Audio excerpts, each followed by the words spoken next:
Welcome, everybody. My name is Stephanie Valencia. I'm a Deputy Director of the White House Office of Public Engagement. Welcome to the White House. I have the very distinct pleasure to introduce to you the new, as of last week, representative in the Office of Public Engagement for People with Disabilities, Claudia Gordon.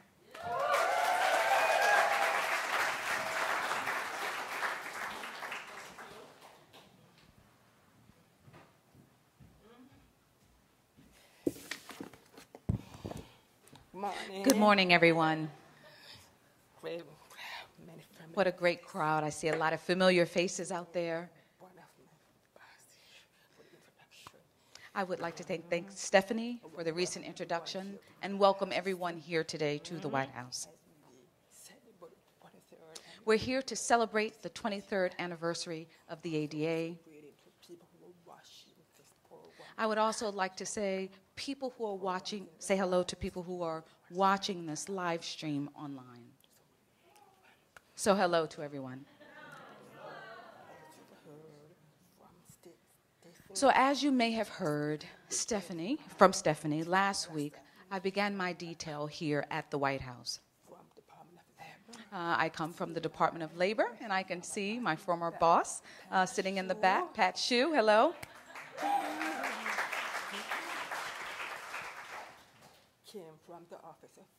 So I came from the Office of Contract and Compliance Program, the Federal Contract Compliance Program, and we have a list of issues, and one of the top issues are people with disabilities, employment for people with disabilities. You know, I have to say, these past 2 weeks, I really couldn't have been more pleased just to join this team. It's a really amazing, hardworking team here. The Office of Public Engagement, yeah. I'm honored and humbled to be part of the team, just to be given this opportunity. And also just to serve in the capacity of representing the voice for people with disabilities all over America here in the White House. I mean, that's what OPE is all about, making sure that you're all your voices have been heard and is heard and responded to.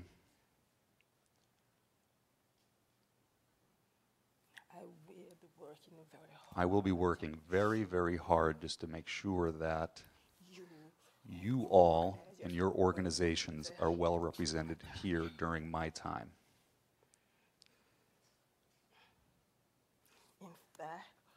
In fact, earlier this morning, we had the privilege to actually have a roundtable discussion with Valerie Jarrett, the senior advisor to the president, and the newly appointed and confirmed Secretary of the Department of Labor, Tom Perez, who's here. And also, the president joined us for the roundtable, and we had a discussion with disability leaders from the various parts of the community and really represented the whole spectrum of the community, and we discussed about important policy issues and concerns that really impact our community. And I see some of the people who are just in the panel discussion here in the audience, and I can tell you it was a really wonderful discussion. So, you know, I think the time is really perfect. I mean, tomorrow's the 23rd anniversary of the ADA, and I think we're really off to a great start. I really look forward to what we're going to accomplish together going forward. The president, he's committed to helping our community advance really many of the issues that impact the disability community in general. And as you all know, there's a lot of issues that are really, really challenging. So we here at OPE, the Domestic Policy Council, I mean, the White House can't do this alone. Tom is taking his new role at the Department of Labor. We can't do this alone. We need everybody working together in a close partnership to continue to really advance towards progress and realize the goals and the promise of the Americans with Disabilities Act.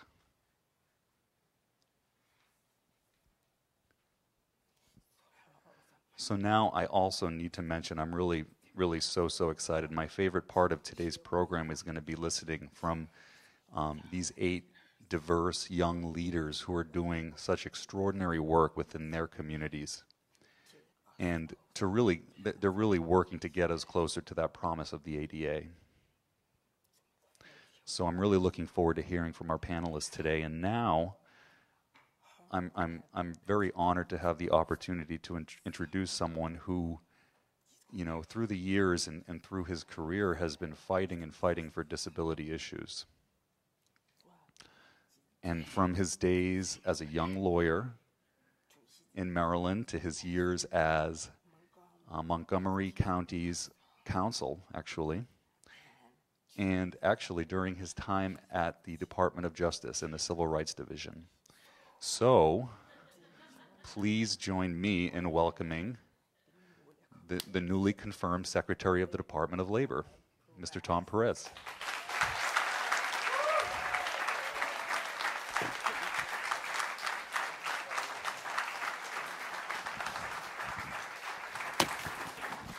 Good morning. It's great to see all of you here, and it's an honor to be here to mark the 23rd anniversary of the ADA. I'm a little bit, disappointed in Claudia. Apparently the Department of Labor wasn't big enough for the two of us. So I came 3 days ago, and Claudia left 6 days ago. So I don't know what's going on here, but what I do know is the White House knows talent when they see it. And that's why Claudia is here. She's part of the bigger family, and she's going to do a great job here working with a wonderful team in the Office of Public Engagement at the DPC throughout the White House, led by the President himself. So, Claudia, congratulations. It's remarkable to look around this audience. I see current colleagues. I see, as of 3 days ago, former colleagues. And I see so many people from the community, because the Americans with Disabilities Act is part of a movement. It's a movement that's been led by all of you in this room. And some of you who I know are here in spirit. I'm certain that Paul Miller is sitting in this room. You know that. I am certain that Justin Dart is sitting in this room. And you know that. And I am so appreciative that the other day I got to see Ginny Thornburg, and I spoke recently with Dick Thornburg. The Americans with Disabilities Act has always been a bipartisan mission, a bipartisan history, and it will continue to be that way thanks to the leadership of people like Dick Thornburg, Ginny Thornburg, Ted Kennedy, and so many others. And we have so much to be proud of, because it really is one of our nation's proudest triumphs. And it's an honor for me here to be saying good morning to you on behalf of the President. We had a great meeting this morning. Claudia is absolutely right. And as usual, the President was totally on point. He understands the challenges confronting people with disabilities. He's very proud, and anniversaries are a time for reflection. We have come a long way in expanding opportunity, and we're very proud of the work under the President's leadership that has been done. But at the same time, the President will be the first to tell you that it is not the time to rest on our laurels. It's the time to remember, as Senator Kennedy often said, that civil rights remains the unfinished business of America. And as Valerie Jarrett explained this morning, and Valerie and Cecilia Munoz, who will join you shortly and join us shortly, they have been champions for that unfinished business here at the White House. And they will continue to be champions. And they have partners across the agencies. Because there's one thing I learned, and I learned it a long time ago. If we're going to solve our most vexing problems, the sustainable resolution of those problems requires unprecedented levels of interagency collaboration. If we're going to truly empower people with disabilities, we've got to recognize the seamless web that is our federal agencies. If we're going to ensure that there's employment opportunities, people like Kathy Martinez and others, Pat Shue, remarkably dedicated professionals at the Department of Labor, we have to make sure that as we work and expand employment opportunities, that we understand the implications for people in the Medicaid context, so that you don't have to make the choice between keeping your health insurance and keeping and getting a job. We have to understand that housing is a key part, and I applaud Secretary Donovan for his recent release of the Olmstead Guidance, a very important template for how we can ensure that the Department of Housing and Urban Development plays a critical role in expanding opportunity for people with disabilities. We also are working very closely, and I applaud the leadership of Secretary Sebelius. There are a number of regulations relating to home and community-based services because there's a recognition that we need to continue our efforts to ensure that home and community-based services are the rule and institutionalization is the exception, rather than the current reality.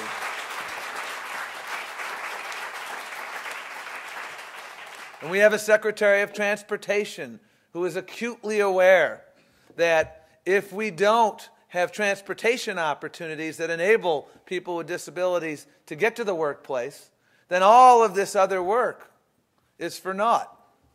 And so we have that seamless web. And this was the tone the President and Valerie Jarrett and others set from the outset of this administration. And I had the privilege of actually working in this administration on a volunteer basis during the transition. I saw that tone on the disability rights context during that transition, and we see it reflected in what the President has done, whether it's the year of community living, whether it's the work that has been done in agencies across the country, whether it is the collaborations with others. And I want to applaud Governor Markell from the state of Delaware. Let's give it up for Governor Markell for making the employment of people with disabilities such a priority during his tenure as the head of NGA. We have seen so many employers who've stepped to the plate to serve as model employers and to demonstrate that they have the ability to see ability in people and not simply reflect on disability. And there are so many model employers out there that we want to thank, and we will continue to do so, because the ADA truly is one of our greatest triumphs. I remember Senator Kennedy, he called it a Bill of Rights, and he was right. It made us more inclusive, it made us more humane, and I watched firsthand at the Department of Health and Human Services, then later at the Department of Justice, and now at the Department of Labor, how we have been able to use the ADA to break down physical barriers, but equally, if not more importantly, to break down attitudinal barriers. That has been one of the keys to our success. It really has revolutionized ways that people think about people with disabilities. It's wonderful. One of my favorite things to do. I went for a walk along our path this morning at about 6 o'clock. And it's wonderful to walk through a park and to see the work that's being done to make that park accessible for people with disabilities. That's some of the unfinished business that you told us about when we were thinking about amendments in 2010 to mark the 20th anniversary of the ADA. Another example of how we have come a long way through this movement, thanks to the leadership of all of you. And we are opening those doors, and we're breaking down barriers, and we're getting a lot done. But we know that there's a lot more to be done in this area, and I have heard from you. And one thing I know, as I have the privilege of being really good friends with people like Bob Williams and others. Bob's in the back here. Bob, if you look in the dictionary under the word serial activist, you will see Bob Williams' mug. That would be Bob.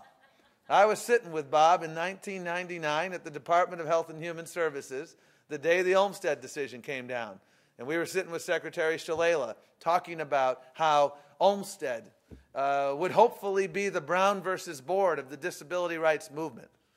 And regrettably, there has been a similarity between Olmstead and Brown versus Board because progress has at times moved along with all deliberate speed. In other words, not nearly fast enough. But we have seen progress. You look at the data from HHS on home and community-based services, and you see it's moving in the right direction. Cindy Mann, who heads the the Center for Medicaid and State Operations, she's second to none. She gets this stuff. If you don't know her, get to know her because she knows her stuff. A great leader. Secretary Sebelius, as a former governor, gets this stuff. And we've been able to do so much work under her leadership to move forward. But Bob and so many others continue to remind us that we do have unfinished business. We have unfinished business in the employment context. And we've heard loudly and clearly from people in this audience about the work that needs to be done in the employment context. We've done a lot already, and I applaud the work that my colleagues Pat Shue and Kathy Martinez have been doing at the Department of Labor.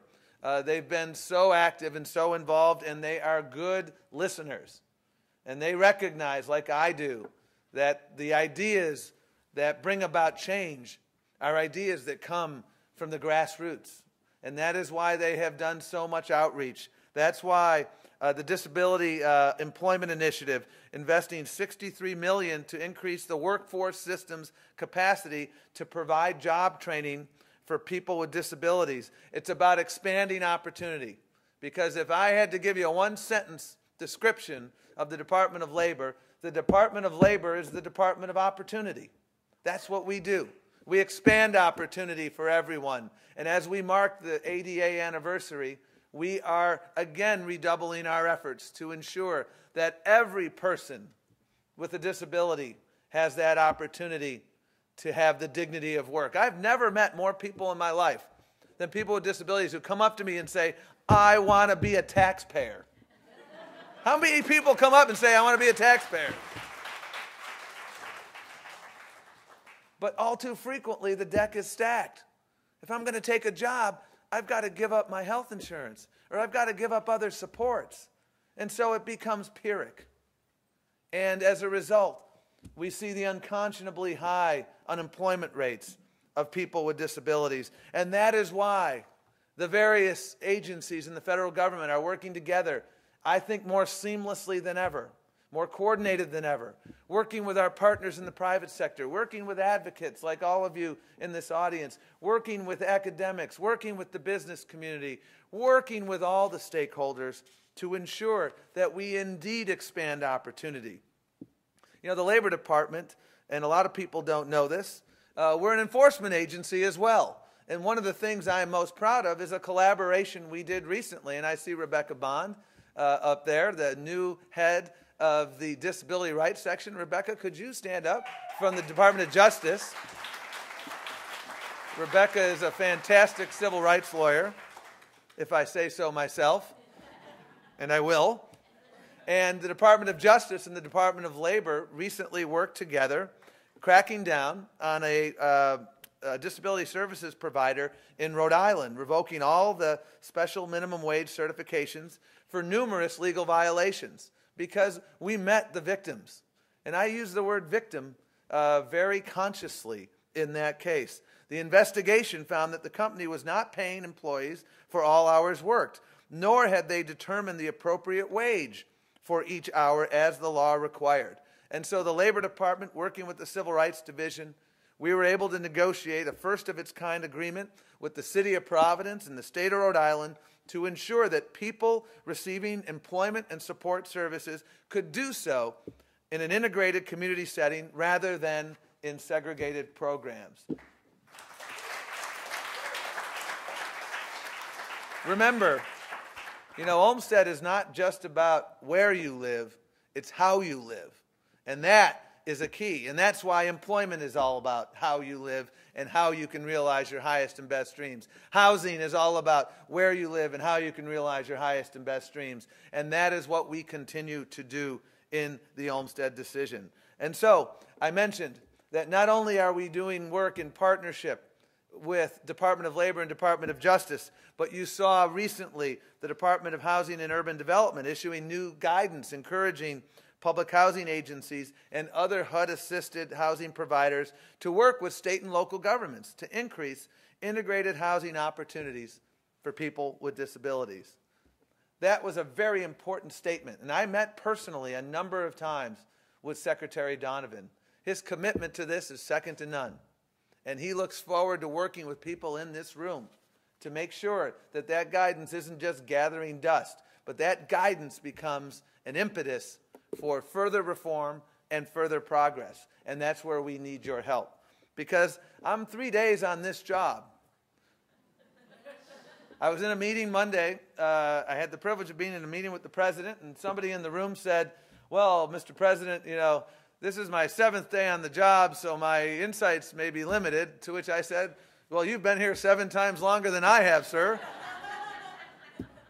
But I'll tell you, this may be a new job, but the values that I bring to this job are identical to the values that I brought to other jobs, whether it was the Department of Justice, the Department of Health and Human Services, and they're the values that you bring into this room.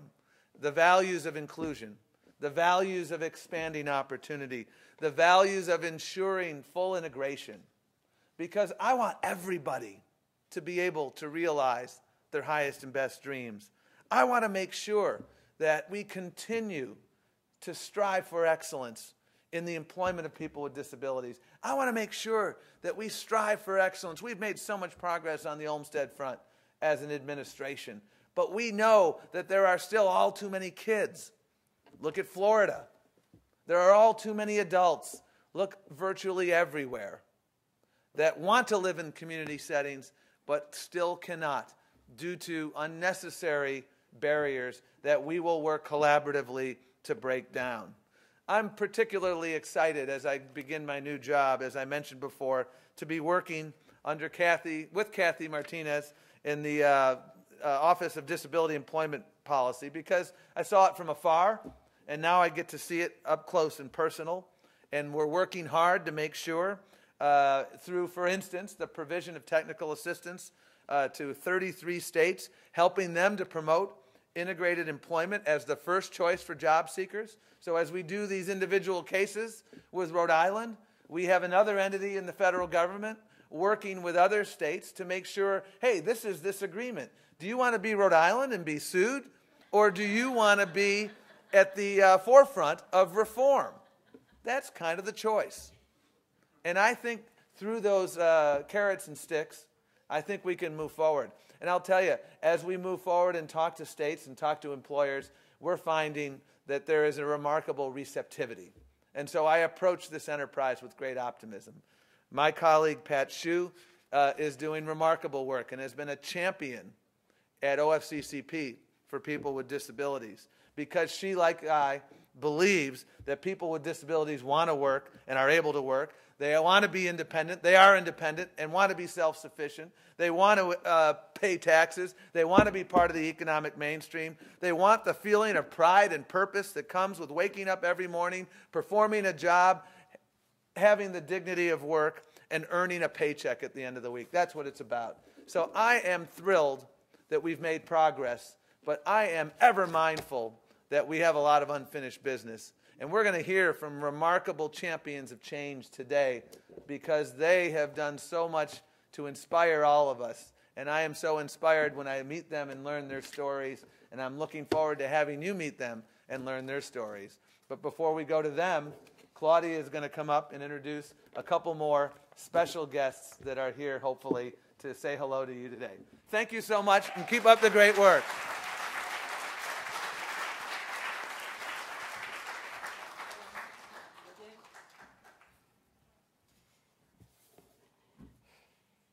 Thank you.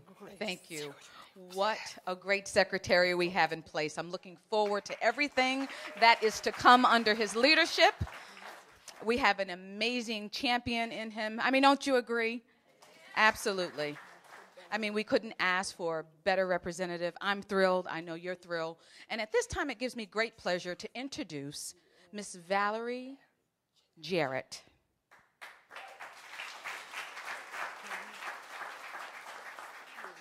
The senior advisor to our president. Also, she's the chair of the White House Council on Women. You know, I heard just recently this morning something that I'd like to repeat because I believe it's true.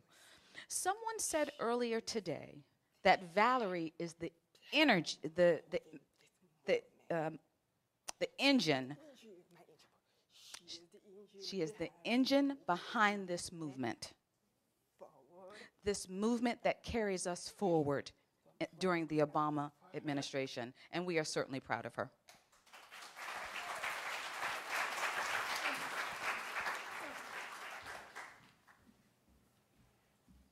Good morning, everyone. Good morning. Welcome to the White House. We are just delighted to have you all here the day before we celebrate the 23rd anniversary of ADA. Give yourselves a round of applause. I want to thank Claudia for that very generous introduction, and of course to Secretary Perez. And I know that in the midst of his confirmation process, the disability community was behind him 100%. And the reason why you were is that you knew he has always been and will continue to be behind you 100%. So another round of applause for Tom. So I am so excited to have Claudia on board. When she came in for her interview, within about 30 seconds, I was exhausted from her energy. She just had 1,000 ideas, and she has hit the ground running. She's pulled together this event in less than 2 weeks since she's been on the job. I took her in to say hello to the president earlier this morning, and it was going to be about a 30-second hello, and she managed in about 2 minutes to get out every single thing we want to get done together. And so he said, you know what, I think I'm in good hands with you. So another round of applause for Claudia as well. So on that note, and on behalf of the president, I really want to thank each and every one of you who are here today for everything that you do for the disability community. You are here, you were invited here because you're all rock stars and you're supporting rock stars who are our champions of change. One of the things that I enjoy most about my job is having this opportunity to engage with the American people. And one of the things I like most about my top favorite things is Champions of Change, because it gives us an opportunity to recognize those who have truly made a difference and put a shining star on them for their hard work. And what we have found over the course of, well, a lifetime is that you see just ordinary people doing extraordinary things. And if we can, through the White House, lift those up, you serve as role models, you serve as beacons of hope. When you go back to your communities, I hope that you brag about having been here. I hope that you brag about being recognized as a champion of change. It means a great deal to us to have the privilege of recognizing you, because we are who we are because of your efforts. And so a round of applause to all of our champions of change who are here today. Now, today's champions are all incredibly effective advocates for the disability community. And it's amazing, especially given their ages. And so since I'm old enough to be most of your parents, the fact that you've accomplished so much at such a young age is tremendous. From advocating for youths with disabilities to working on policy affecting the deaf and hard of hearing, from wheelchair racing and helping people discover their full potential to empowering students of color with disabilities. These everyday heroes are an inspiration for so many, including, of course, myself. Our champions embody the spirit of the ADA, and many of them have never even known a world without it since they were younger than since they were born after the ADA was passed. But despite growing up in a country with a law that does so much, they still understand the need for continued hard work and action. When President Obama talks about affecting change, these are exactly the type of young leaders that he's thinking about. He's also doing all he can to make our country more equal for everyone. And we know that disability issues do not just affect those with disabilities, but they affect America and all Americans. That's why the president is committed to honoring the legacy of the ADA, and he has expanded educational and employment opportunities for people who are living with disabilities, increased access to health care, and protected the civil rights of those with disabilities under Tom's watch when he was in the Justice Department, and access to community living. In fact, I heard from the Office of Personnel Management that last year we had the highest percentage of people with disabilities in the federal government in over 30 years, which is amazing. a pledge that the president made before he was elected president. On the education front, the Department of Education issued a document on restraint and seclusion, and as a result, multiple states have adopted principles to make their schools safer and treat their students with greater dignity. And last year, the FCC, the Federal Communications Commission, issued the first ever National Deaf-Blind Equipment Program to help meet the needs of deaf and blind individuals, helping them to stay connected to their friends, their family, their colleagues, while living independently. These are just a few of the examples of the progress that we have made together. And while the legacy of the ADA is stronger than ever, and we all know that much work remains. We must keep educating the public, not only for the legacy of the ADA, but on the evolving challenges that the disability community faces. For example, right now, the Obama administration has signed the Convention on the Rights of Persons with Disabilities. But as you all know, last December, the Senate was unable to ratify it, despite the strong and impressive effort by many of you in this room. That is a travesty. It's a travesty. And a few of us had a chance to meet with the president earlier, and I could see his blood pressure raising when he mentioned it, because it's just not right. I spoke with Secretary Kerry about this a couple of days ago, and he is adamantly going to continue to advocate, as we all are, to make sure that the Senate not only ratifies the treaty because it's good policy, but because it is the right thing to do. And there is no good reason not to, right?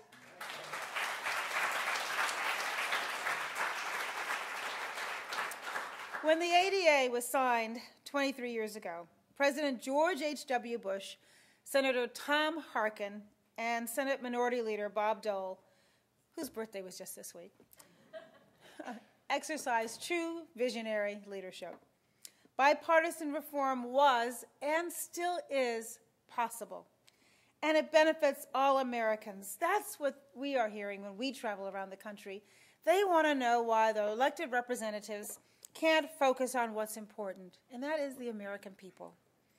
So we hope that we can come together on this issue and get the treaty passed. As the president said when he recognized the 20th anniversary of the ADA, he said, and I quote, "Equal access, equal opportunity. The freedom to make our lives what we will. These aren't principles that belong to any one group or any one political party. They are common principles. They are American principles." I think those words still ring true today. I know that that is the same mission that we all share, and so we have to keep up the good work. So I want to add my voice to the many others who are congratulating our champions of change today. And I want to thank everybody who decided to come here, spend a day with us, recognize those champions, celebrate everything that we have done, and just encourage us to continue, as the president likes to say, to reach for that more perfect union. Thank you very much, everybody.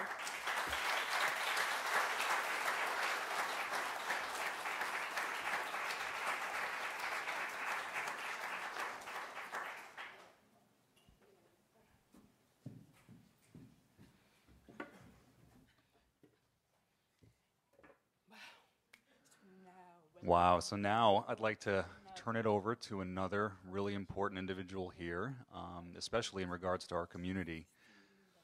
Cecilia Munoz, she's the Director of Domestic Policy and Council, and that office actually is really key for moving along a lot of policy issues. So it's really my pleasure to introduce Cecilia.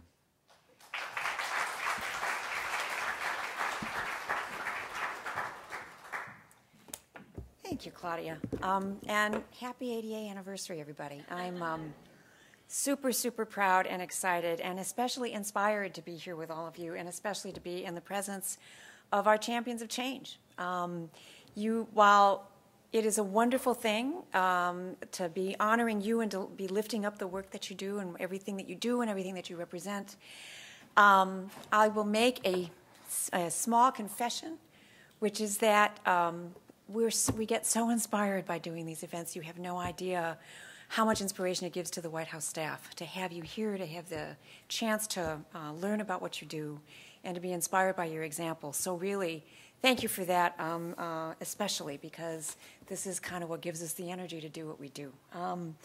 So you have already heard from this new Secretary of Labor and from Valerie Jarrett. I have to say, Claudia, we will have to discuss later what it means that I had to follow those two as speakers.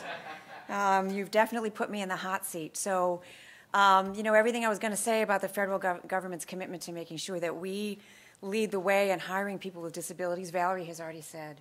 And everything about what the Justice Department has been doing to make sure that we enforce the ADA and that we enforce our civil rights laws and that we open the door of opportunity to every American, because we have not one bit of talent to go to waste in this country. You've already heard about from the new Secretary of Labor, since this was his job at the Department of Justice.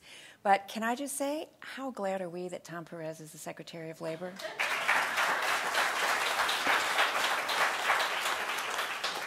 You know better than anybody what a champion he is for this community and constituency, and as you just heard, that comes straight from here. And it is an honor to serve alongside people like Tom and people like Valerie, and to mark what is an important occasion. I am old enough to have been in Washington working on civil rights issues when the ADA was passed. And I had the honor of sitting at the civil rights table with people like Justin Dart, who gave so much to make sure that this dream became a reality, and he contributed so much to, as the president likes to say, make us a more perfect union, to make sure that we are actually living up to our ideals, that we have laws which reflect our best values, our commitment to opportunity for all, and our commitment to making sure that everyone can contribute. It was an honor to watch that happen, and it's an amazing thing to watch how much progress we've made in the last 23 years. But it is also a daunting thing to stand up and recognize how much work there still is to do, almost a quarter of a century in from the passing of the ADA. It's important that government set an example, and we are doing our best to do that. But it's also important to celebrate milestones, because you all have worked pretty hard to achieve those milestones, and I hope you know what a strong partner you have in the president and in all of us who work for him. So rather than continue to recount the things you've heard from Valerie and from Tom, I want to spend a minute talking about one of the president's accomplishments, which does not get sort of discussed or thought of in the context of people with disabilities, but which I think is pretty important, and that's the Affordable Care Act, right? It has a relationship to the ADA. It offers tremendous benefits to people with disabilities, and it's a really long list, so I'm just going to go through some highlights, right? So first of all, right, it expands access to affordable health care coverage for millions of people, ends discrimination on the basis of pre-existing conditions, and ends lifetime limits on coverage. All by itself, that would be a big deal, right? But it has also significantly advanced our work to support home and community-based services through a range of new and expanded programs. So, for example, it extended the Money Follows the Person program, through which thousands of people have transitioned out of institutions and returned to their communities. It created the Balancing Incentive program, which provides additional funds to states to increase access to long-term services and supports. And it establishes new financial incentives for states to support community living through the Community First Choice option. We know that people often prefer to receive services in their own homes and communities whenever possible, and the ACA has given us new and enhanced tools to help make that possible. HHS has also continues to support the disability community in a variety of capacities. Last April, Secretary Sebelius established the Administration for Community Living, or ACL, to provide national leadership. You can definitely applaud for that. To provide national leadership and direction to maximize the independence, well-being, and health of older adults, people with disabilities of all ages, and their families and caregivers. And it accomplishes this by advancing policies, services, supports that enable people to live with dignity, make their own choices, and participate fully in society. That's part of what makes us a more perfect union. We're proud of the progress we've made, but we know we have a lot more work to do. And I hope you're hearing today just how ready we are to take on that fight. This is work that we have to do together. It is work that this administration is deeply committed to, but we also have no illusions about being able to get where we need to go by ourselves. Disability policy should be something that every part of the government thinks about and integrates into its work. Everything we work on, from providing information to delivering health services to investing in technology or businesses to providing a high-quality education, every bit of that needs to be taking disability into account. We need to be deliberate about making sure that our work affects all Americans. All of these things need to work together. And in order to get there, we rely on you. You are our eyes and ears and hands. You are the people who hold our feet to the fire, and not only is it okay to do that, we count on you to do that, because that's how we know if we're getting the job right. So it's important to celebrate that 23 years ago the ADA became law. It's important to celebrate how far we've come, but it is especially important to rededicate ourselves to the work that lies ahead. So you know you have that commitment from the President. You know you have that commitment from his team. We know we have that commitment from you, and we are really very grateful. So thank you for the inspiration of your work. Thank you for the work that has brought us to this moment that we have, this important milestone to celebrate. But I thank you especially for the work that lies ahead. We have a lot to do, and I look forward to doing that alongside all of you. Thank you all so much.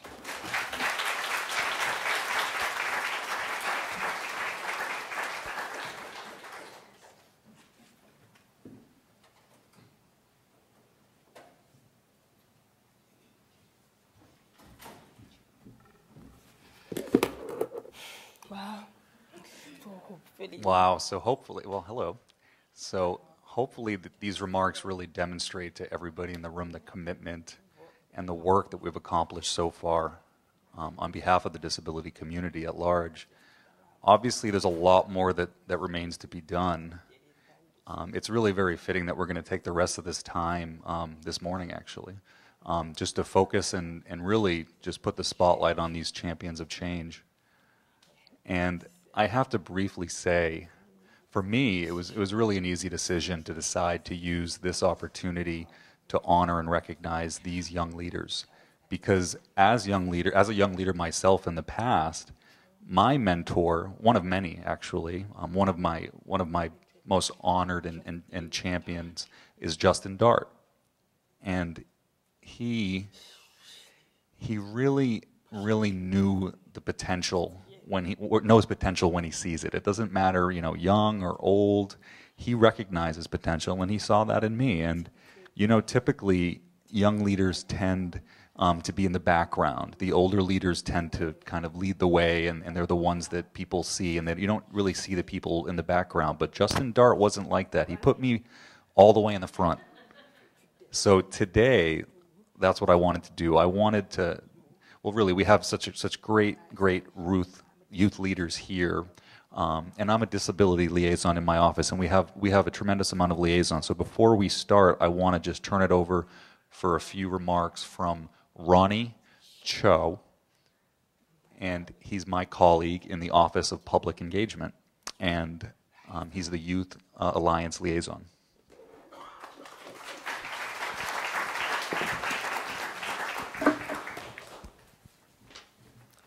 Well, hello, everyone.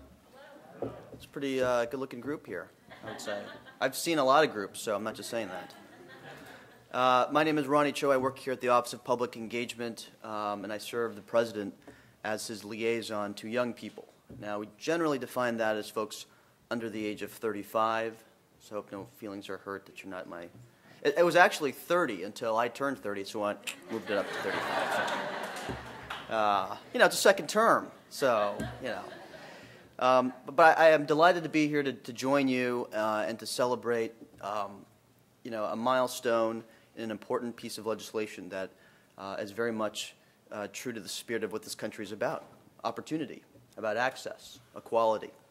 And in particular, I'd like to sort of talk about why I am so bullish about this generation, and why the President certainly is too, that this is a generation that is the most inclusive one in history, and believes that this country is stronger, we are better, when we are all have access to the same kinds of opportunities. This is not just a generation that is inheriting a lot of the challenges laid before us, but is meeting the challenges and is creating opportunities. And whether it's the disability community, whether it's children of immigrants who are trying to get an education, folks who are fighting for marriage equality, folks who are fighting for protecting women's health, and on down the line. This is a generation that believes that we should all play by the same rules and get a fair shake and a fair shot. And it fills me up with a tremendous amount of pride to be a representative to the President of a generation who truly believes that we have a lot of work to do in enabling these opportunities and expanding opportunity and access. We stand on the shoulders of giants, but I think this is the generation that will really make good on the promise that we sent out to the world, that you can come to this country and anything is possible. Anything that you want to achieve is possible. And this is a generation that will enable those things. And so momentarily we're going to honor some young people who really define are exemplary individuals themselves who are doing just that and are indicative of not just a few folks of this generation and young leaders who are making big impacts in communities in communities all over the country, but really I think demonstrate a value that young people have in this country and demonstrate a pervasive ideal that access, equality, and opportunity should be afforded to everybody. So with that, I'd like to hand it over. I want to say thank you very much for joining us today. It's an amazing opportunity to have you guys here. I want to introduce very quickly here. Am I introducing Rebecca? I guess I will. My friend and colleague, Rebecca, we used to work in the White House together, actually. I haven't seen you in quite a bit. So this is a moment of personal privilege. I want to say hello. White House Champions of Change is a program that we stood up about just over 2 years ago. And it's very much in the spirit of highlighting ordinary Americans who are doing extraordinary things. And in a time when there's so much attention to kind of the stuff that's happening in Washington, D.C. And other places that we don't have to look very far to see the real leaders and the champions in our communities who are really making a difference and delivering for the American people. And so this program, we've searched across the country in a number of different areas to find those very champions of change. And in this particular panel, I'm excited to present a panel discussion moderated by Rebecca Coakley, the Executive Director of the National Council on Disability, who will spotlight some of these brilliant examples of, again, ordinary folks who are doing extraordinary things to build and strengthen this country very much. So thank you very much for your time, and Rebecca Coakley, come on up.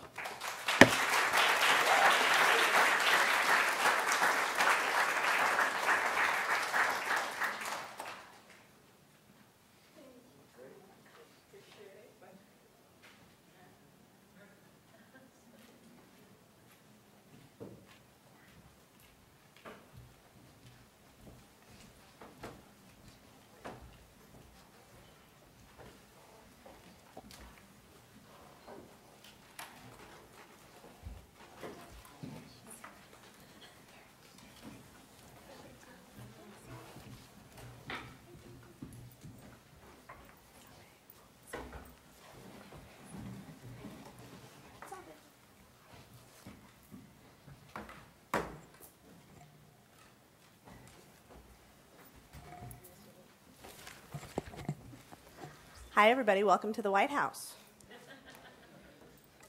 Welcome back for some of you that have been here before. I have to thank Claudia. The idea for this event was something that she jumped in, with both feet. And we went, we've been going to town on this for the last several weeks, and it's come through several different iterations.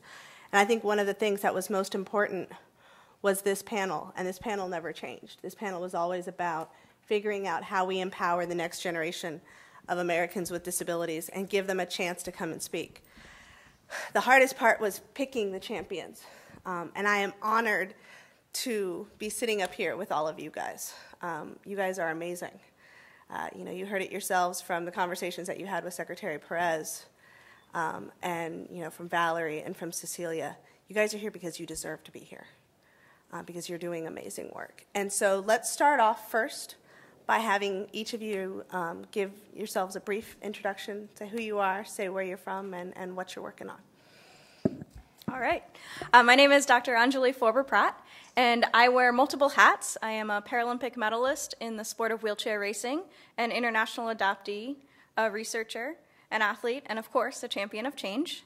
My motto in life is dream, drive, do. It really embodies my positive outlook and my overarching mission to help others recognize their full potential regardless of their differences. I grew up in Natick, Massachusetts, and currently live in Champaign, Illinois. And there's two major strands with my mission, and the first one is equal access to education. This was something that I had to fight for, and it fueled my drive. And it shapes much of my work to help those individuals who are left on the sidelines and who doubt their own academic abilities. It also shapes my research agenda to tell the stories of success, but also the stories that we don't often hear about, and those who are just kind of left on the sides and we don't know about what it is that makes them succeed or not succeed. Secondly, my involvement in sport as a person with disability taught me to be independent, taught me to be confident, and gave me a platform to do good in the world. I strive to promote access to sport, and whether that's competitive or recreational opportunities for persons with disabilities, with the help from U.S. Paralympics and Disabled Sports USA, along with many other local chapters. Sport, regardless of medals won or records earned, contributes to a positive psychosocial well-being, and it is definitely one of my strong causes.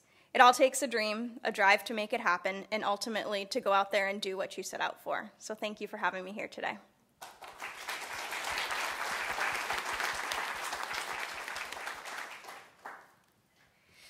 Zoe Gross.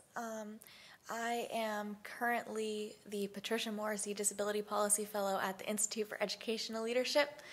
I've done a lot of work with Autistic Self-Advocacy Network. I consider it sort of my home organization in disability activism. I'm a senior at Vassar College. I'm from Oakland, California. What are the other relevant stats I'm supposed to give here? My project that I've been working on in the last couple of years is called Day of Mourning, and it's an annual national event that focuses on commemorating the lives of people with disabilities who've been killed by their family members or caregivers. And I think that just as the feminist movement has spoken out against violence against women, it's important for our movement to speak out against the violence that people with disabilities face, especially since it's so often excused or explained away or described as understandable or even merciful to commit a violent act against someone if they're disabled. So what Day of Mourning is about is remembering people as they deserve to be remembered, and remembering that it's not our lives that are tragic, it's our deaths, and it's when we face discrimination and violence.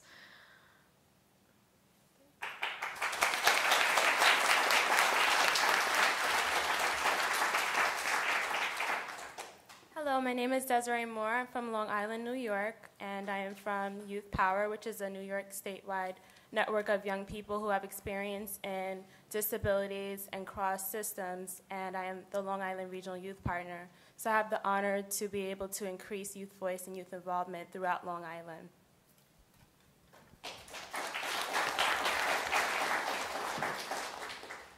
Hello, my name is Andrew Phillips. I'm with the Policy Council for the National Association for the Deaf. I'm from Berkeley, California, and now I'm working on many different policies and issues that affect the deaf and hard of hearing and their civil rights.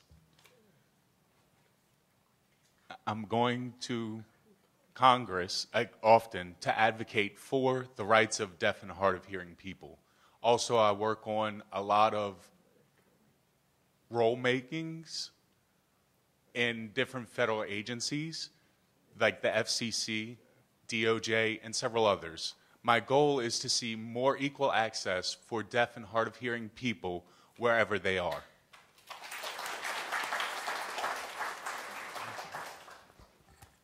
Hi, good afternoon. This is truly an honor to be here, and thank you to the White House and the National Council on Disability and other stakeholders for putting this event together today, and also to all my peers here. You guys are think doing all awesome work in your communities. My name is Zach Garafalo, and I was born and raised in Massachusetts, went to Southern Vermont College, and now I'm living and working in Albany for Youth Power.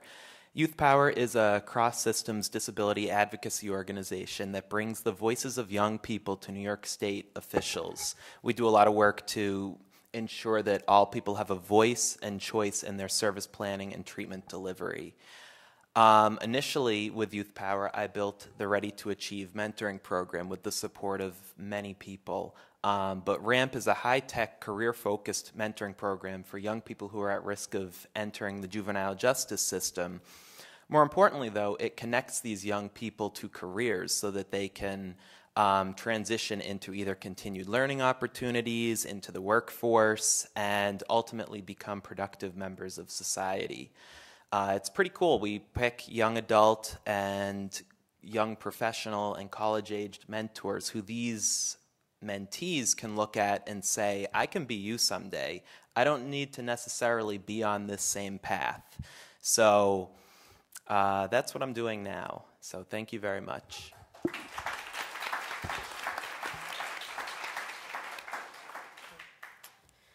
It is our duty to fight. It is our duty to win. We must love each other and protect each other. We have nothing to lose but our chains. Every time I think of that quote, it really hits home, and it's always stuck with me because I think it represents what we are as humans and what we are as advocates, and that is we are always striving to be our most free selves. And that quote informs all of my disability advocacy in that, one, I'm looking at intersectional approaches to coalition building. Two, the school-to-prison pipeline and students of color with disabilities. We know that only 1/3 of students diagnosed with emotional disturbance will graduate high school. We also know that 50% of students in juvenile incarceration facilities are diagnosed with emotional disturbance. And the third thing is deinstitutionalization and international disability advocacy. I want to say I am so thankful to be here. I'm really excited, and I know that I've been incredibly privileged in my college career to have the opportunity to really put my hand into a variety of hats. And what I've learned through that is that our community is incredibly beautiful and it's incredibly diverse. So what I'm most excited about today is speaking about those individuals in our community and those populations that oftentimes aren't discussed. So that means people who are incarcerated. That means people of color. That means low-income folks. This means reproductive rights. This means undocumented citizens. And so it's wonderful, and we've done an amazing job in our community, and we have to affirm and acknowledge that. But we also have to affirm where we can go. And so thank you for being here. Thank you that we're able to have this discussion, and I'm excited to talk about how we can get rid of the rest of our chains.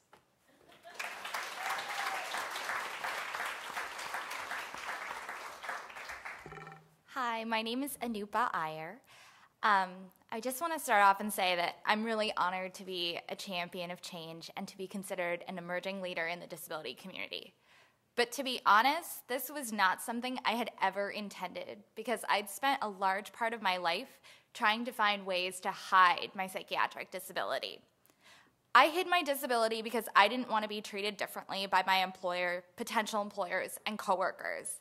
I didn't want them to know that I had been institutionalized, had an eating disorder, or tried committing suicide. I was afraid of the reaction I would get.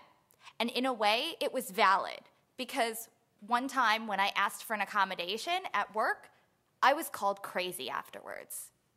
And I knew that that wasn't right.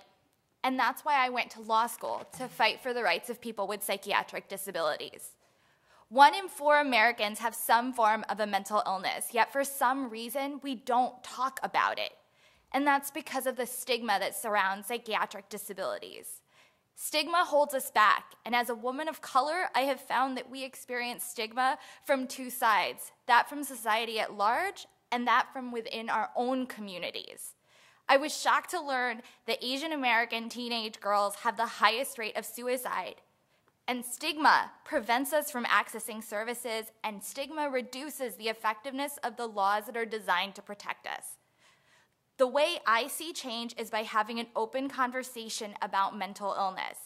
I started speaking out about my experiences with mental illness because I want to normalize it, make it less scary and less different. And that's why I started Self-Advocates Now Empowered, to encourage other Americans to come out about their disability. We can eradicate stigma by being open about our disabilities and being proud of who we are. Thank you.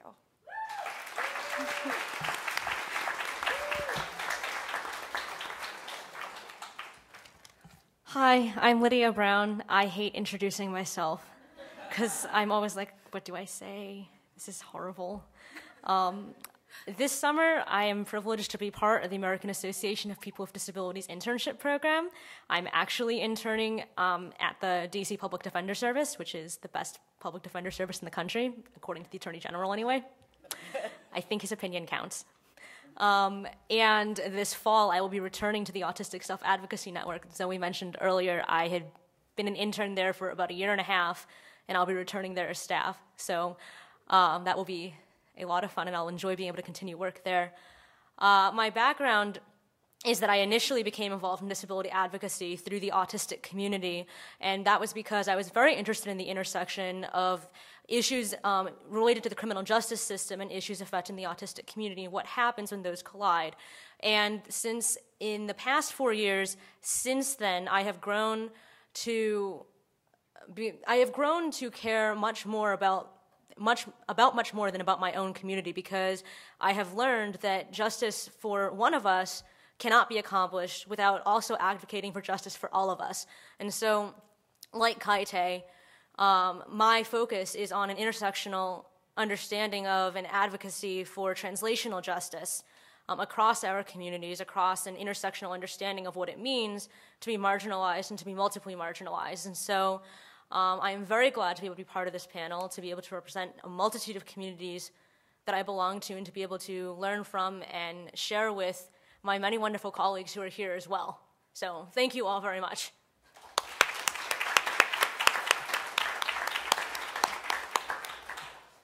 Wow, where to begin with all of you?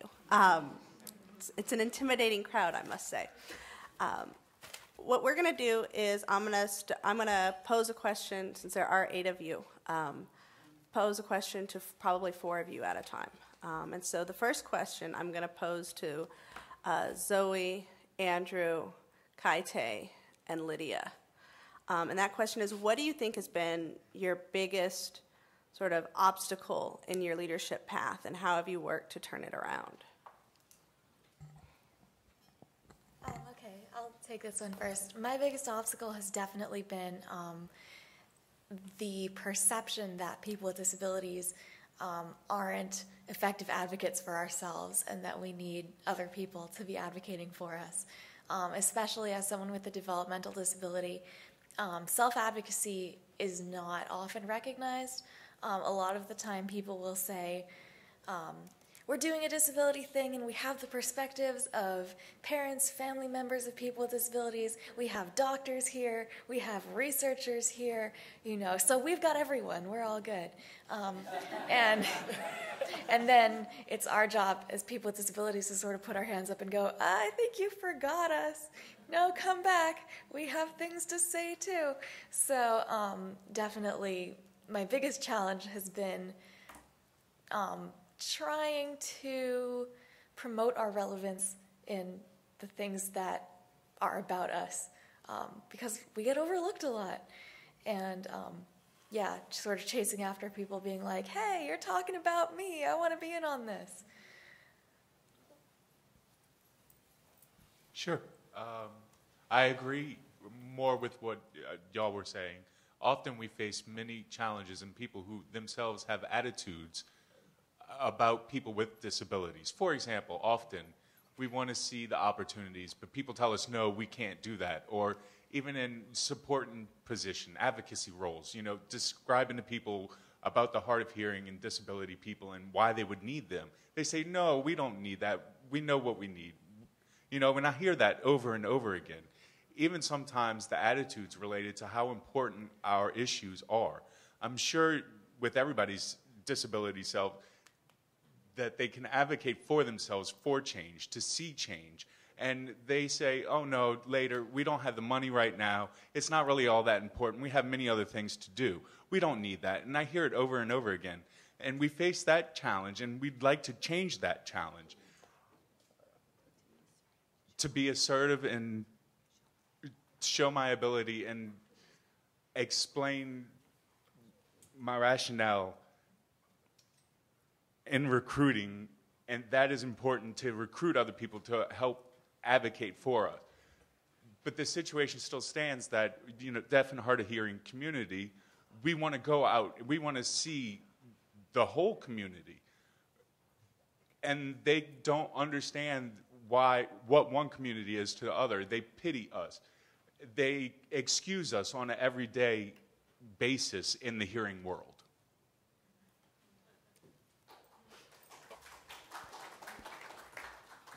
So I think there are two things. I definitely have to affirm what each of my colleagues said. And adding to that, I think it's individuals, and I think it's such as myself, who don't want to identify as having a disability. So I didn't really come out as disabled until college, though I missed on average 1 day a week of school from middle school to high school because I have arthritis on my joints and had to go to the doctor. But I still didn't see myself as disabled. So I think you have individuals who are really gung-ho and excited, but then you have other individuals who have disabilities but don't identify. And because of that, it's very hard to do coalition building within your own community, but also in individuals who may need support, right? I also think the second thing is looking at just multiple identities. Like, I am a black man, and I think that very much alters how I am experienced within our own society and how people have socialized to understand what my needs are. And because of that, I think there's a bit of a lack of intersectionality when even outreaching to students are young people with disabilities. So I think those are the two biggest hindrances that I've experienced, along with just ableism and people not understanding disability beyond, well, the ADA says, so I did this. It's like, no, that's not sufficient. Like, we need dignity, we need respect, and I want to be included in our own workplace, in our society. I think that probably one of the biggest barriers that I have faced and that I've seen affect a lot of other people is the pathologization of disability, which undercuts a lot of what you all have just said as well.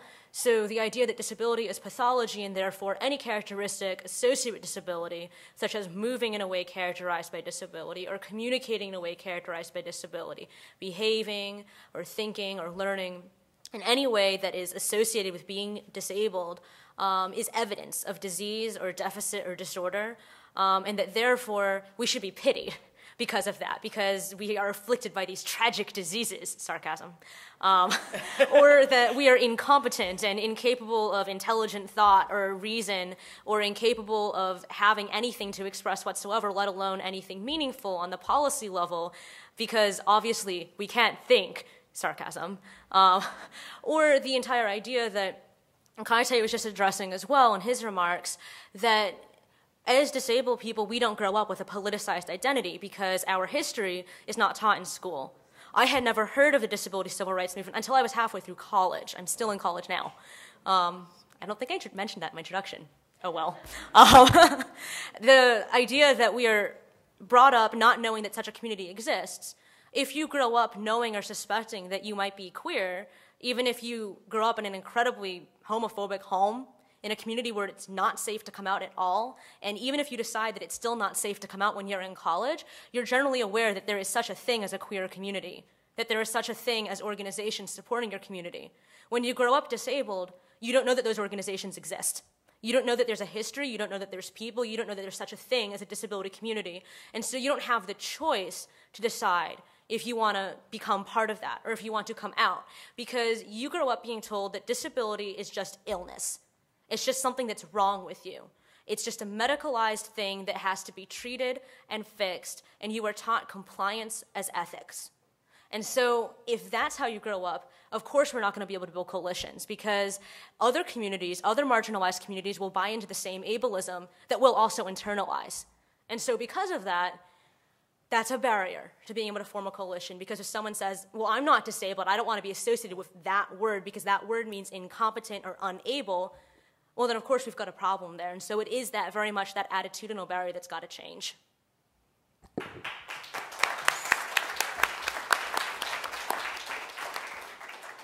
The next question is for Anjali, Desiree, Zach, and Anupa. What's the best advice that you've been given by a mentor? And then what's the best advice you've turned around and given to somebody that you're mentoring?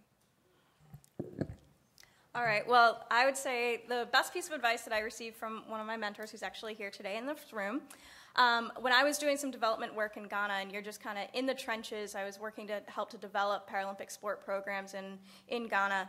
And it's one of those things where you have to remember to remove the blinders that you put on yourself, because you realize that you're actually making a difference beyond just the disability community.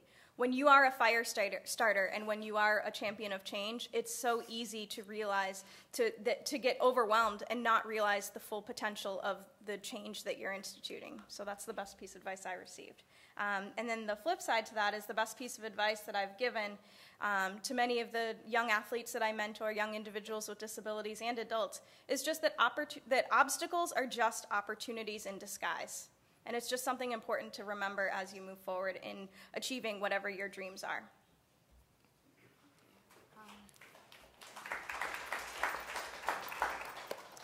I know when I heard this question in the back, I was trying to think of like this awesome quote, but I'm just going to be simple. And the best advice that I was given was not to lose hope.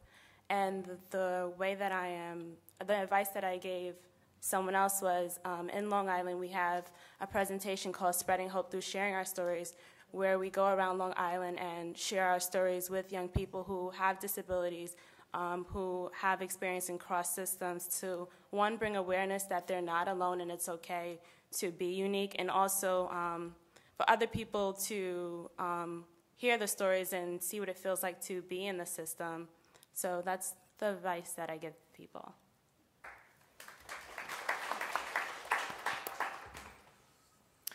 I'm going to answer this question kind of in two parts, but then tie it back together. So I think professionally, the most important advice that I've been given is to learn from our history, our shared movements within the civil and human rights movements, because that informs things that we're working toward. Also, to be extremely well-read in terms of the issues that we're working on, whether it be policy-related, just to know, try to know, multiple sides of the argument. And then also connect the dots. How does this fit into something else that might already be doing? And then how can we bring those forces together to make something even better, leveraging resources? Personally, in terms of my own life, so I have attention deficit hyperactivity disorder. And in terms of managing that, I was told all along the way to develop coping strategies for that, how to manage it. I run all the time. And in order to be successful professionally, I need to be able to work off like this considerable amount of high energy levels, so that we can then work with young people and show them that there is hope, there is light at the end of the tunnel, and just do what Youth Power does. And I try to pass that advice on to young people, both like the professional stuff that I said, and then also develop strategies that help you manage whatever it is that you're dealing with.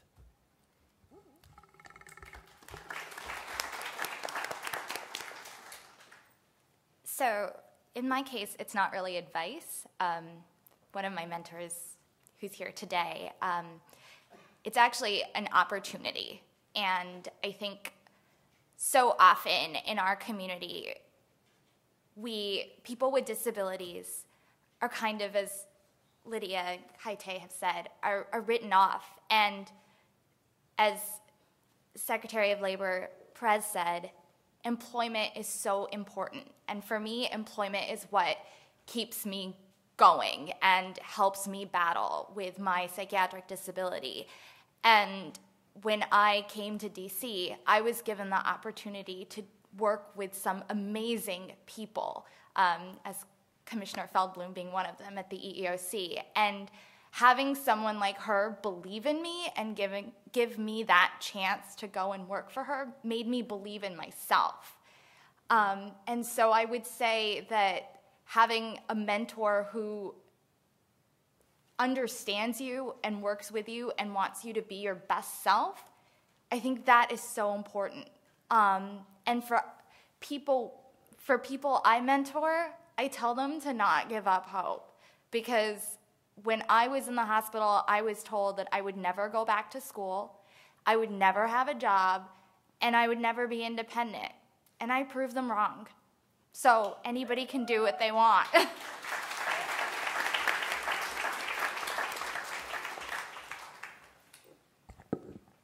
You all have already accomplished so much in the fields that you're interested in.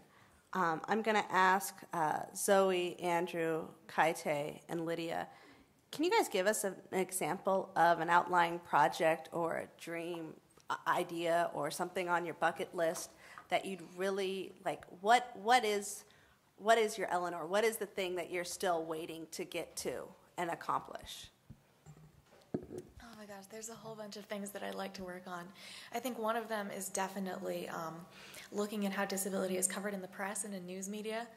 I'm working on my thesis right now for to graduate college, and one of the things that I focus on, my thesis is on the day of mourning events that I run, and one of the things that I focus on is how when people with disabilities are killed or victimized in violent crime, how it's written about in the media.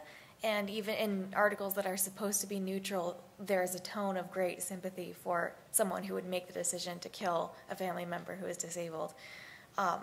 So I'm hoping to prove that empirically by using content analysis, which is a fascinating sociological thing I've just learned about doing.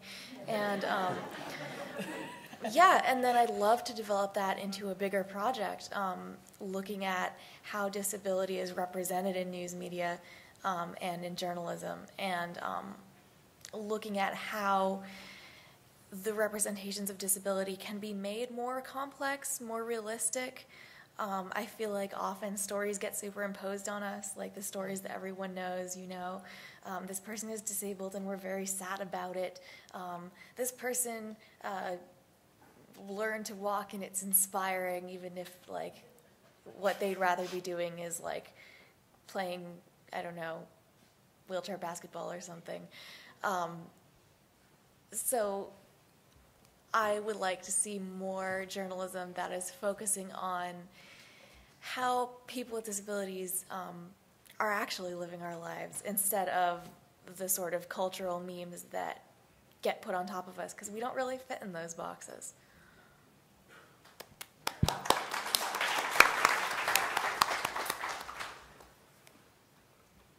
Also, working with youth with disabilities often have a lot of friends that also have disabilities.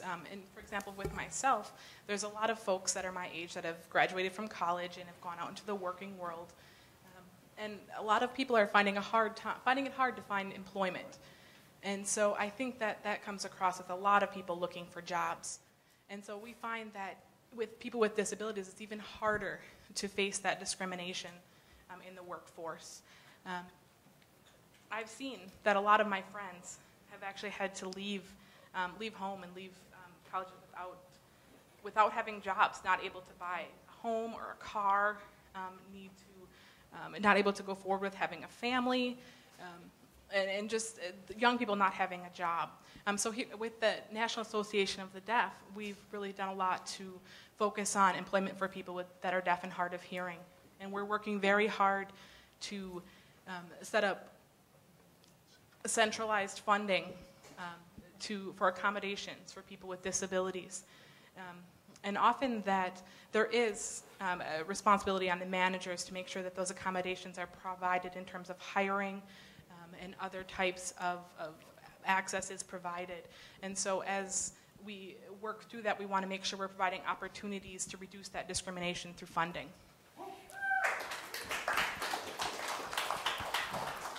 So if I had a dream project, it would probably be starting a social innovation firm to really focus on social entrepreneurship in the disability community. I think that's an area where we could really grow, and it's incredibly empowering. I would love just to have a firm that works on project management, that looks at just innovation, anything around that. And I think that's hopefully some of us can continue to develop the work that's currently being done around social entrepreneurship in our community.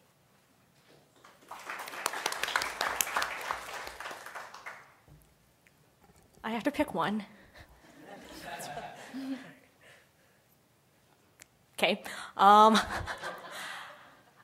One of the issues that I've been particularly vocal about, speaking about writing about, is the issue of certain types of abuse in the name of treatment, in the name of therapy, because if you're disabled, it's not abuse, it's therapy. And in particular, I've been writing and speaking about the use of restraint and seclusion and aversive procedures. I've written about the Keeping Students Safe Act. I've been particularly vocal and active in a lot of protests and other forms of action against the Judge Rotenberg Center, which is a facility in my home state of Massachusetts. I've been on the property, did not get arrested. It's the only place in the country that still uses painful electric shock as a punishment. At least 6 documented deaths have occurred at the facility in all of its iterations since 1971, and it's done as treatment.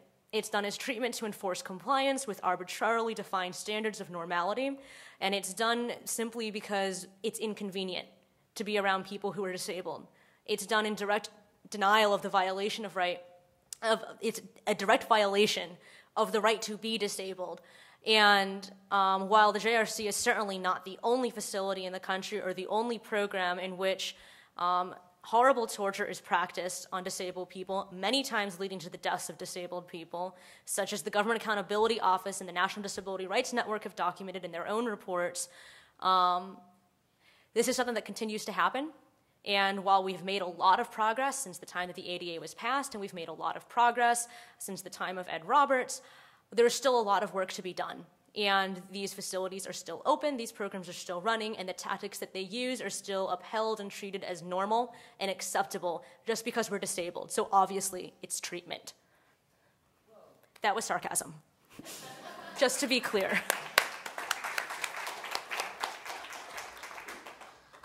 Before we get to our speed round, I have one last question for a group of you guys.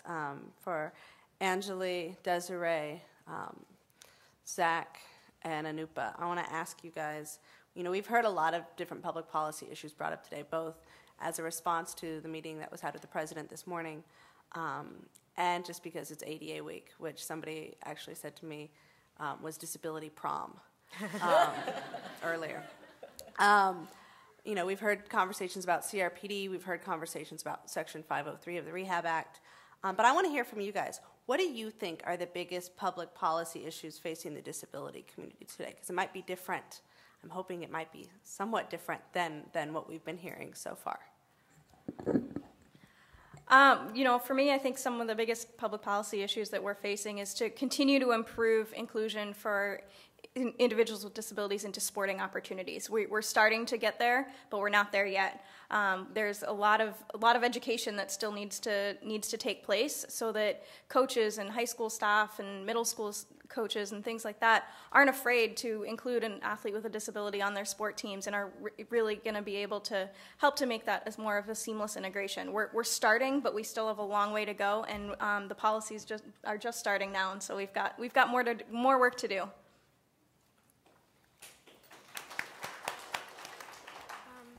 An issue that I think is really important is more places being trauma-informed. Young people are being institutionalized and they're being re-traumatized, so I think that we have to have better training in being more trauma-informed.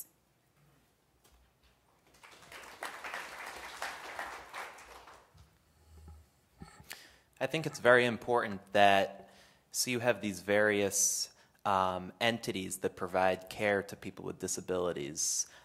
You might have an entity that oversees foster care, that oversees juvenile justice, that oversees mental health services, and it can't be taken for granted that these entities will communicate with each other, and so I think it's very important that we, through legislative and systems advocacy, we work to change regulations so that it is possible to coordinate care so that young people and just all people in general get the support they need with the respect and dignity that they deserve.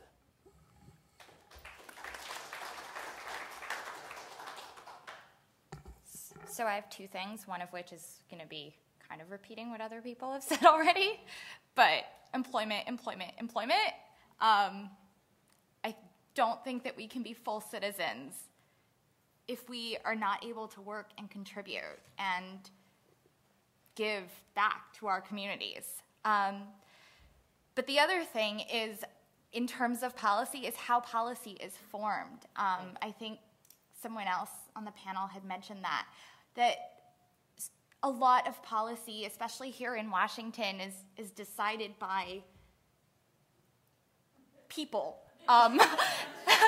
And a lot of times we're not a part of that. And these are policies that affect and impact our lives. And if we're not a part of the process, and if our voices aren't being heard, then how does that help us?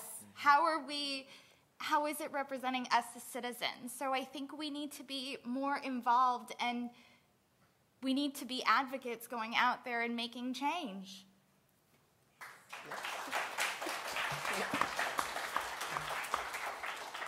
That actually leads into the first question I want to ask you guys in the speed round. Now, in the speed round, you each have a chance to answer, but we're going to keep it short and simple. As you look around the room, and I know a lot of you have talked about seeing mentors in the audience and heroes and sheroes in the audience, what's your message for them about how they need to make space at the table and create room to safe spaces to develop the next generation of leaders? And so, how do we want to start? Do you want to start? Sure. Okay. Ask questions. Write down the phrase, "Are people with disabilities involved in this project?" and repeat it until you get answers. And if you're the only person with a disability involved, then write down the phrase, "Why are there not more people with disabilities involved in this project?" and repeat that until someone changes what they're doing. Just simply really being open-minded to having young people be a part of things. Give us a chance, the opportunity to believe in ourselves. Youth and stakeholder voice is extremely important in informing public policy. So whether your organization needs to do some sort of organizational assessment to determine where you are, do whatever you need to do to include the voices of the stakeholders. Love, affirm, and encourage all of who we are and help us with developing our skill sets. I echo what others have said, but also be open to new ideas and accept that social media is here to stay and try to use it. Two things. Don't assume that youth means we don't have lived experiences or don't know what we're talking about. And involve more disabled people of color, more disabled women, more queer disabled people, and more poor disabled people. Please.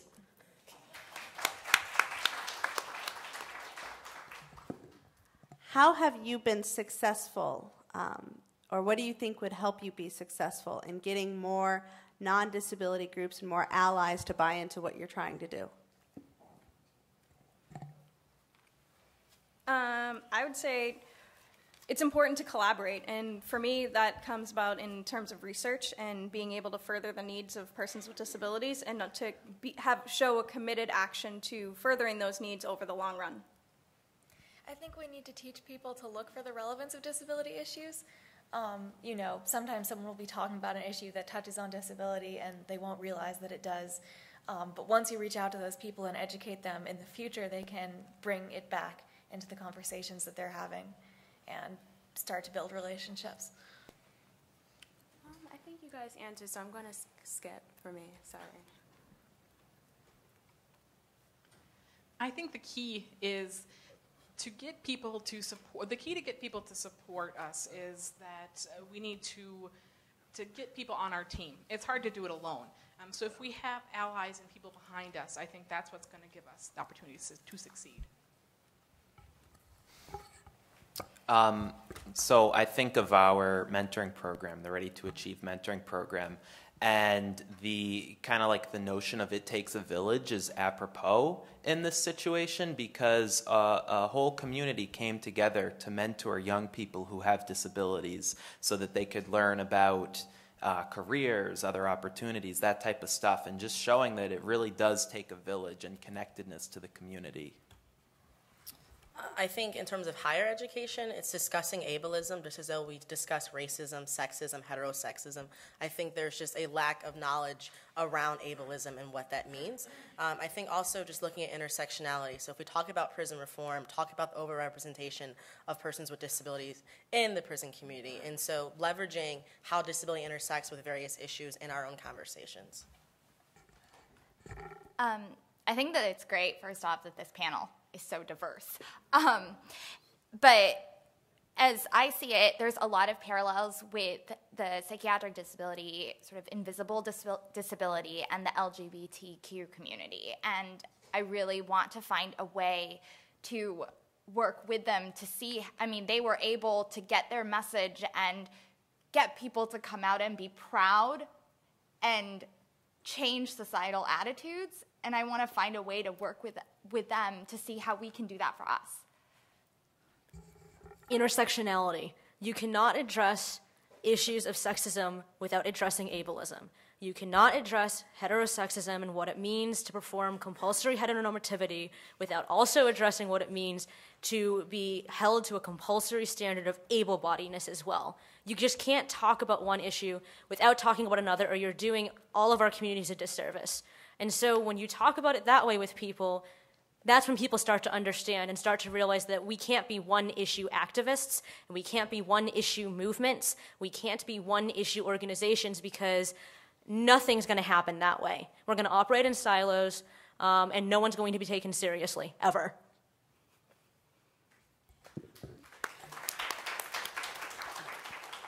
You guys are all really accomplished already. I already told you guys that I was totally intimidated facilitating this panel. But how can you plan, or how are you planning to maintain your momentum and to bring people along with you? Do you want to start at the other end? Lydia, do you want to start? Why did you just do that? What was the question again? How can you maintain your momentum going forward, as well as bringing others along with you? This is why I've been happy that we were going the other way. Start in the middle. We can popcorn. Okay. I am perfectly so one, I think I'm really dedicated to mentorship. I have had some really incredible mentors in my life, and I think that has made such a difference, and I really can't, I'm shocked by how much of a difference it made in my life, but it really did. So that's one thing I'm going to be dedicated to. But also in terms of really just making spaces. And I know that may sound incredibly simple, but so often there's not a space. And so that means ensuring that, let's say I'm working at an education firm or think tank, saying, hey, how about we propose a group that we meet after work on Wednesdays, and having discussions. And so I think it's in the simple everyday manners in which we make the biggest difference. Yes, talking to people. Now I had a chance to think for a second. Having one-on-one discussions, going to community events, so go to another community's event. Go to an event that it claims to be explicitly focused on another community's issue. Be there. Talk to people. Because otherwise you're never going to be able to have conversations unless you go to the places where you know people are going to be, which is not necessarily going to be where we are. Anybody else? So I go to a lot of meetings, and we talk about how do we keep the momentum going, and I think it's important that so this is a great dialogue today, and I think that we all need to remain in contact, but also come up with real tangible goals, benchmarks. If we really want, and obviously we really do want to accomplish many things, that we figure out a real way to do that's realistic, whether it be by setting little milestones, celebrating achievements of those milestones. Change doesn't happen overnight. So to maintain momentum, you need to just set some sort of incentive. And yeah. Just to add to that, I think that it's important to remember that the change and whatever your cause is, it's bigger than just you. So it's important to get more people involved in what you care about. And one of the ways that I try to do that is to keep it fresh and to get involved in with new partnerships and new organizations, and to find other people to really collaborate with and who share in the same missions and causes that I do. I agree with what we have said. It's important to set up milestones and goals that we can keep our eye on the long-term goal. It's very important to keep the momentum moving in that way, and keep the work of the people and the people that we work with, and giving the young people with disabilities mentorship opportunities and programs such as internships and the like. And sometimes it's a lot of work, but it's certainly worth it to give them the opportunity, the same things that I have received.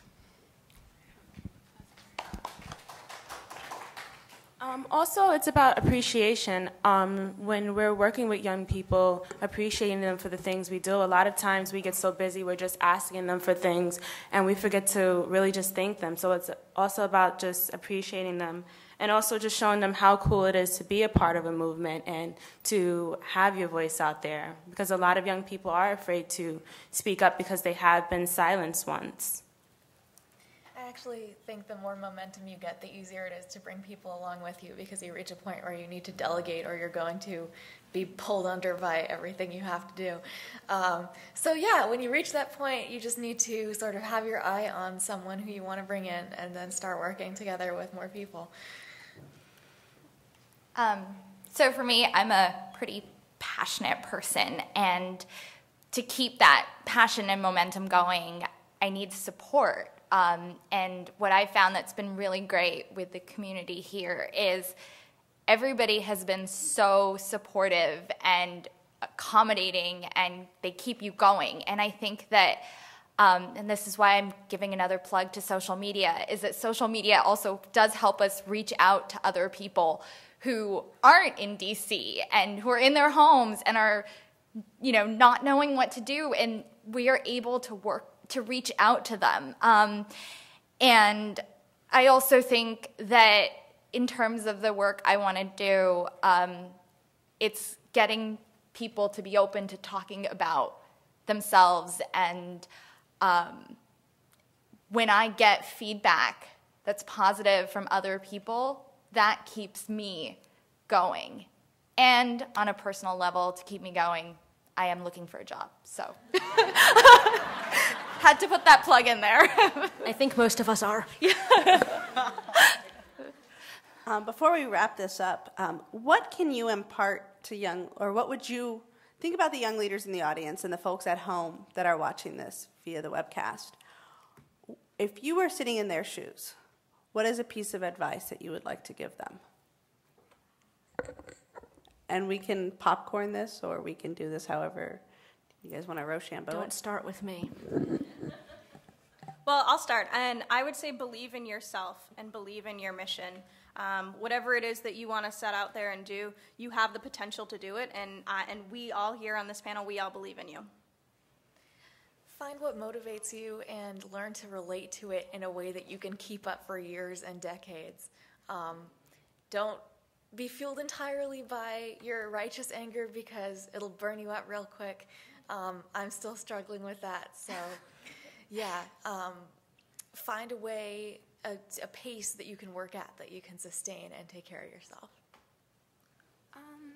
Something I would tell young people is to not give up, because a lot of times when I visit young people in foster care group homes, psychiatric hospitals, residentials, they just feel like because they're in that place that they'll never amount to anything. And I just want them to know that they can. I received services too, and I felt the same way, and I'm here today, and I get to be in the White House, so I want to tell them that they can do the same thing as well. I agree with Desiree. Never ever give up. I think that's the key part of it. It's something that I've told myself, that I'm at a point in my life now where that sometimes you may feel that there's no other opportunities or no one's giving me a chance, but you just really can't give up. And I'm sure there's others that feel the same way. You just really can't give up. Never quit. Never give up. Infuse service into your daily lives through lived experience, and then also supported by, a wide array of literature. The more connected to your community that you are, the greater your outcomes for remaining in your community will be. So make that a part of your life, to get involved with stuff, especially things that you are passionate about. Reflect on who you are and why you're doing everything that you're doing. And I think through reflection, we all begin to grow as individuals. And I think you can leverage your understanding about what you can do and where you're going to be going to make some change. So 2 things. First, don't believe what other people tell you about yourself. You know who you are, and be proud. And the second thing is find a mentor. My first mentor, I picked this person because it's Jennifer Mathis from the Bazelon Center, and I wanted to do mental health law, and I researched her. I found her at a conference. I ran up to her on the way to the bathroom, and I was like, I want to know you. I want to be your friend. And that relationship is part of the reason why I'm here today. So find that person, and they'll help you. Self-care, self-love, no apologies.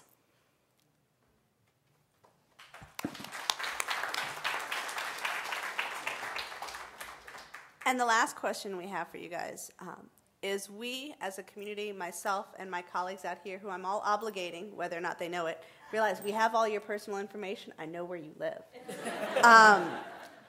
We are dedicating ourselves to be supportive in the development of all of you as young leaders, as next generation leaders. What support, guidance, idea, resource, anything but money, do you need to get to the next stage and move your work? And we're asking you to be specific.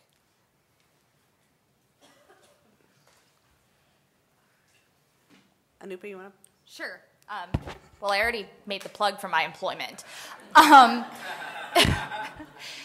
on a more concrete level, I find that I want to develop this organization, but I'm not quite sure what are the concrete steps I need to take to get from it's an idea and a website to it actually becomes something.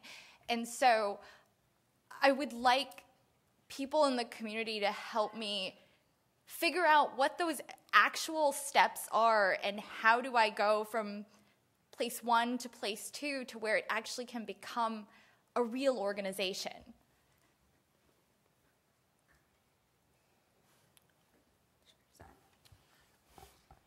So I think in developing leaders, intergenerational mentorship is definitely key. And then also remaining connected, because it's through existing networks that information can really be disseminated. If you need to talk about mobilizing people, like there's a whole group of people out there. Just, maintaining a network and a connectedness. And then also learning from, like history.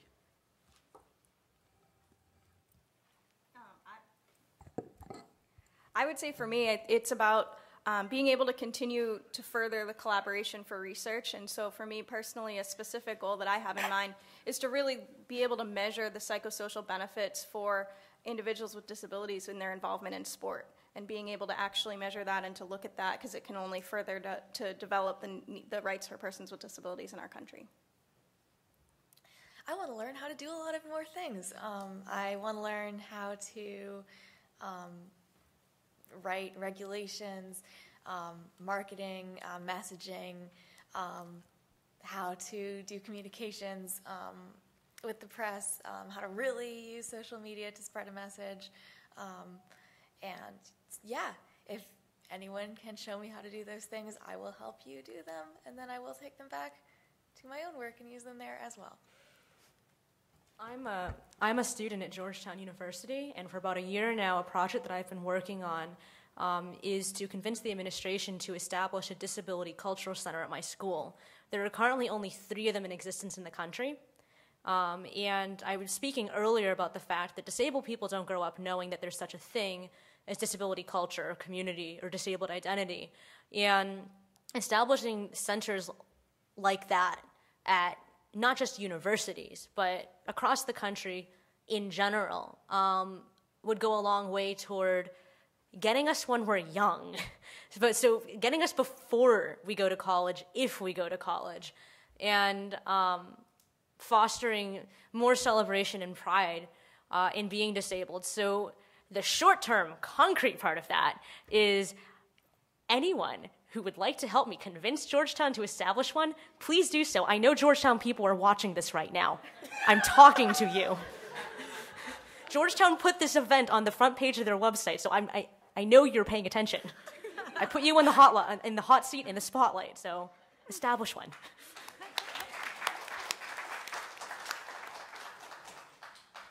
For me, I think what we need mostly is your knowledge and your experiences and your mistakes, and how you and we can make those mistakes and still get to an advocacy with the disability community. Our members need to be in a better place. I'll just piggyback off of what Andrew said. I really feel like we need to teach young people transition, just living skills. We have a lot of young people walking around that don't know how to manage their time. They don't know how to manage a checkbook. So I think it's really important to not just expect the person because they're a certain age to know something, but to really sit down with them and teach them. This is something that they will use when they're your age, and they will teach the next generation as well. I couldn't agree with that more. I think the best way to support me is supporting other individuals, supporting other young folks, and meeting them where they're at. And that doesn't mean just like once a month taking them out to lunch. That means reading their project proposal that they've written, even if it really doesn't make any sense, right? Like, we all need that feedback and we all need that support. So taking the time to truly invest, and which is with all your heart when you invest. And I think that would make all the difference.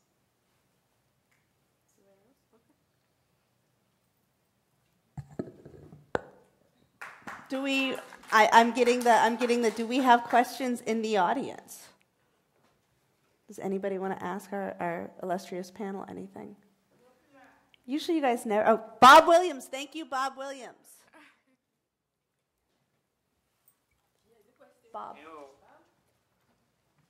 Bob, Claudia's coming back there with a microphone.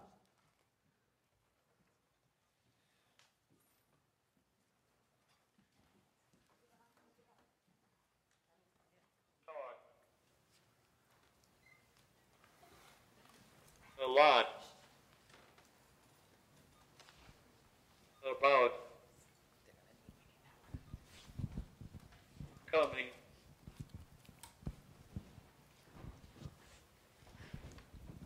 out, which for me is really about taking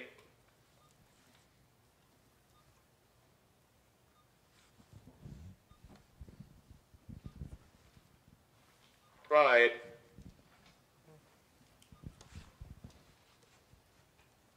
in who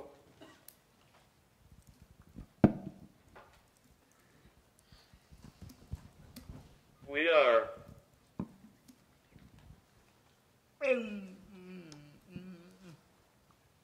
As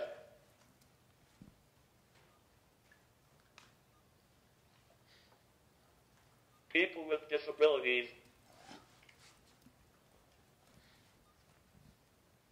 how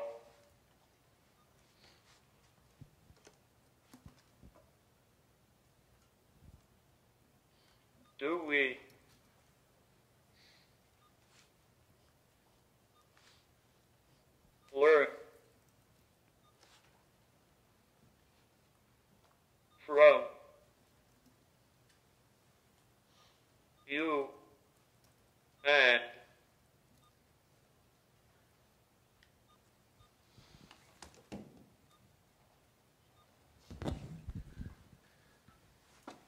enable more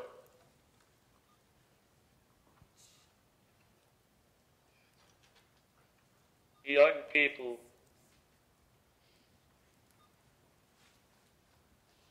to come out and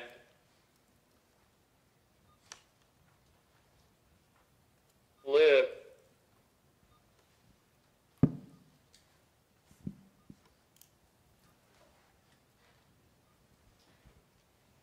proud. You talked a lot about coming out, which for me is really about taking pride in who we are as people with disabilities. How do we learn from you and enable more young people to come out and live proud? Can I take that? Sure, Lydia. I had an answer that time. Like I said, one of the things that we need to do is to cultivate the sense of community identity from the time people are young. And one of the ways that we can do that is by teaching disability rights history in school. California recently became the first state ever to pass a bill that requires the teaching both of LGBTQ history and of disability history as part of the regular history curriculum from K to 12. If that became part of the national standards for curriculum, and if mentorship programs like peer mentorship programs, intergenerational mentorship programs, pairing, say, high schoolers with disabilities with elementary schoolers with disabilities, and adults and young adults with disabilities with high schoolers with disabilities, and upperclassmen college students, freshman college students with disabilities, if those types of programs existed, if disability rights history were taught in schools, if disability pride events were held publicly in more cities across the country, there's a couple of cities that hold disability pride events, a couple compared to like the millions of cities in the country. Well, then if you grew up, you'd see disabled people being out and proud about being disabled. You'd hear about disability history in school. Sure, you might be stuck memorizing dates, but you'd be aware of it. And, you know, as you grow older, it'd be something that's there. And then young disabled people could choose whether they want to become a part of the community or not. But currently that option is not there. So we need to teach disability history. We need to have more disability pride events in schools, and we need to have intergenerational and peer mentoring programs for young people with disabilities. And actually, Lydia, because it was my pet project before I joined the administration, we actually have 7 states right now that have laws requiring the teaching of disability history. California is the only one that paired it with LGBT history, but there are 7 states on the books. I've been living under a rock called finals. Enough said. I kind of want to add on to what Lydia said. In addition to the education piece, I also think that we can use social media to raise awareness and create a culture of inclusion. You know, if we take the It Gets Better campaign, which made such a huge impact, and I kept thinking to myself when I'm watching this, why don't we have something like that?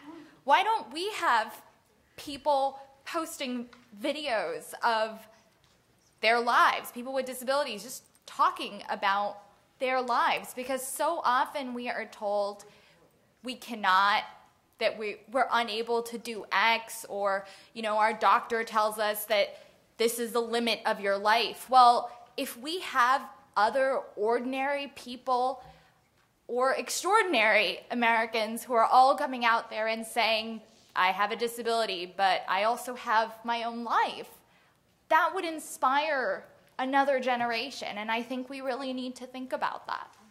And I think one other thing to add is making space for invisible disabilities. I think that there's been oftentimes the typical disability narrative has been dominated by visible disabilities, and I think we really need to make space for invisible disabilities so that we can address stigma. So we cannot talk about mental health if we don't talk about the disability community not reaching out enough to individuals who identify with having psychiatric disabilities, right? And that can be said for a lot different types of invisible disabilities. So I think that's something that we as advocates in our own community really need to do.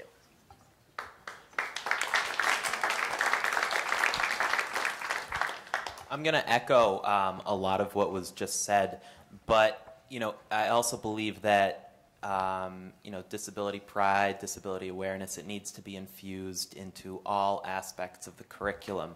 when you talk about the mental health side of things, why isn't that being taught in health courses? You know, like the same as they do with you know, like physical types of things. Talk about coping, holistic options, that type of thing. Also, you know, make sure that people are in the most integrated and least restrictive environments, you know, so it just, you know, it becomes a way of life. Celebrate diversity, that type of stuff. Also, a lot of people with disabilities are spread out all over the country. And so I think that networking with the young, it's a great opportunity to give people the opportunity to meet other people with disabilities and recognize community leaders. So reaching out to those people and give the opportunity to expose the disability culture and foster that pride. Something I was going to add is also bring not awareness, I'm sorry. I was going to say discussing at work like the accommodations for young people and being open with them. Like at Youth Power, we are open to making accommodations for a young person if they, you know, a staff if they need it. So it's really about being open and not just like the typical accommodations like a keyboard. Maybe they need to use an iPad, or maybe they need to use like a dragon speaker. Just some of those things to be open with them about. I just want to agree with what Anupa said. I think getting online is a really effective way to foster disability pride. When I hit to got college, I was really overwhelmed just with living more independently, and I went to Google and I typed in, I'm autistic, I'm in college, what do I do? And that's how I found the autism rights movement, and that's how I learned about the concept of disability pride. You know, and I think even if someone is very cut off from the disability community, if they were raised not to think of themselves as disabled, you know, if they're stuck at home in an environment where their disability is regarded as shameful, or if someone wants to lock them up in a segregated setting, there's still going to be a moment in a library or alone in their room where that person is going to want to reach out to other people like them, and often that happens online. That's where anyone who has access to the internet can make a connection with their community. You know, for me, I think it's about showcasing stories of people with disabilities. And there's multiple ways of doing that. You know, some people have talked about in our K-12 schools, and also through documentary filmmakers like Lucy Walker, who has a disability herself and who has showcased the living stories of persons with disabilities. There's power in meeting and seeing someone like you. And I think that's what our youth really need. And I know we have another question. I see Commissioner Heifeld-Bloom from the EEOC. Thank you so much. First of all, Becca Coakley, Claudia Gordon, thank you so much for putting this type of panel together for us. You always, and Becca, you are a strong advocate about bringing the younger leaders here, and you have showed us exactly why that's so important. And I am going to work so hard, and my Chief of Staff, Sharon Masling, here is not going to be able to say no. I'm going to work so hard to see if we can get all of you to an EEOC hearing on employment, on disability, so that all of the commissioners can hear from you. Okay, but here's my, really, right? My question to you is, you know, I've had a crush on Bob Williams for like forever. Forever. It's mutual, I know. I'm assuming. But Bob Williams always says you cannot be free unless you have a job and you have money and you can just do what you want. So my question to you is, you know, yes, of course, non-discrimination in employment, and we at EEOC will continue to work hard on what we're doing. But there is an affirmative action obligation under Section 503 that Pat Chu was here, has been working so hard on, and Section 501, right, for the federal government. I'm curious from each of you, what do you think is above and beyond pure non-discrimination, which applies to everyone and every employer? I'm talking employment now. Every employer above 15 individuals can't discriminate. What would constitute something in affirmative action that is above and beyond non-discrimination that you think this government should put into place just for the federal government? Actively seeking disabled candidates instead of just saying, oh, well, we need to fulfill this requirement to have this percentage of disabled employees. Great, let's comply with this law so we don't face sanctions.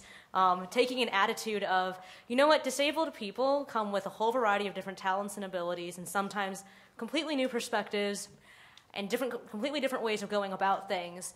And disabled people would be an asset to our workplace. Disabled people would be an asset to our agency, to our organization, to our department. And so we should actually look for and actively recruit disabled candidates for our jobs because we want to bring in disabled people because we think they would add great diversity, great innovation, and, you know, just great work to what we're doing here. And that's an attitude that goes beyond compliance of, laws, sanctions, wonderful, to, oh, awesome, we want the best people here because we can be the best people.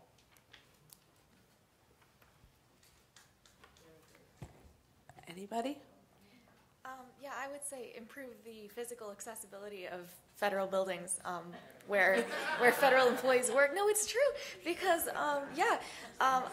last summer I interned at the Senate Health Committee. It was a great experience, and I had some of my fellow interns from the AAPD program who were congressional interns as well, and some of them who had physical disabilities found it really hard to navigate around Hart Dirksen on I forget which exactly buildings it was, but there's physical barriers in some of the buildings where federal employees work, and we got to make those more accessible if we really want to be welcoming to people with disabilities in our workplaces. Oh yeah, and the attitude of inclusion doesn't stop at that we've hired you. Because then it's like, we've hired you, okay, have fun, our entrance is stairs, or have fun, all we have is fluorescent lighting, or have fun, everyone douses themselves in perfume, and we don't really care about your access needs because you're here now. Isn't that great? Because that obviously isn't an inclusive, accessible, or welcoming environment. Also, I think that we need to be, like you said, actively recruiting people with disabilities. Often what happens is a discrimination comes in when they're not sure if they're a strong candidate for a job. And so if you send it off and recognize, I think we need to recognize that folks do have the right meet the needs of the job. And I think that's something that NAD is working hard to see that people with disabilities are able to meet the needs of the jobs. And oftentimes that they are able to work in the office. A lot of times managers will say, well, you can work from home today, meaning that they won't have to provide the accommodations to come into the office, things like that. So I think that providing opportunities for people to be in the office with their peers is important. That's right. Also, I was going to say, just the word disabled. I know when a lot of young people hear it, they automatically think that they're incapable of doing something. So it's really just about maybe finding a different word or how we speak to people with that word. I think for me, thinking about it from a human resource development perspective, I think recognizing the values that people with disabilities can bring to the workforce and really matching those values with various federal organizations and agencies. So for example, people with disabilities are natural problem solvers. And so being able to really match that skill set with an appropriate matched job, I think that would be really helpful. Do you want to go? I just want to add a comment about, language around disability. And I think something that comes up a lot is, do I say I am disabled or anything around that? And I think the only way that we can be truly empowering is if we're able to reclaim a word and say that this is something that is necessarily positive. There's nothing wrong with all 8 of us being on this stage and saying either we are disabled or a person with disability. And I think that that's how we can go about all civil rights movements, right? I would say I'm a proud black person. That shouldn't be any different from me talking about my other identity as having a disability or being a disabled person. And so I think a lot of it really goes to how are we engaging youth in disability pride? YLF, Our example is California Youth Leadership Forum for Students with Disabilities. YLF is across the nation. That oftentimes focuses a lot on empowerment of youth with disabilities and talking about leadership training and all of these things. I think we need more models such as that make it something positive to be, and not something that it's like, I did this in spite of my disability. No, that is all of who I am, and all of it was brought to the table, and that is why I'm here today. Like the entire idea that employers often have of, let's bring in people who are differently abled. I strongly object to terms like differently abled because they suggest and reinforce the idea and legitimize the idea that there is a normal able, or that that normal able or is the ideal able that everyone should strive toward. So when we say we are disabled, I don't think of that as a disempowering thing. I think of that as an empowering statement because it's placing a stake in our identity as disabled. And I don't think that we can change attitudes either from the public or from employers about the kind of people we are or the kind of things that we can do unless we place a very strong claim onto this word disabled, because that's who we are as a community.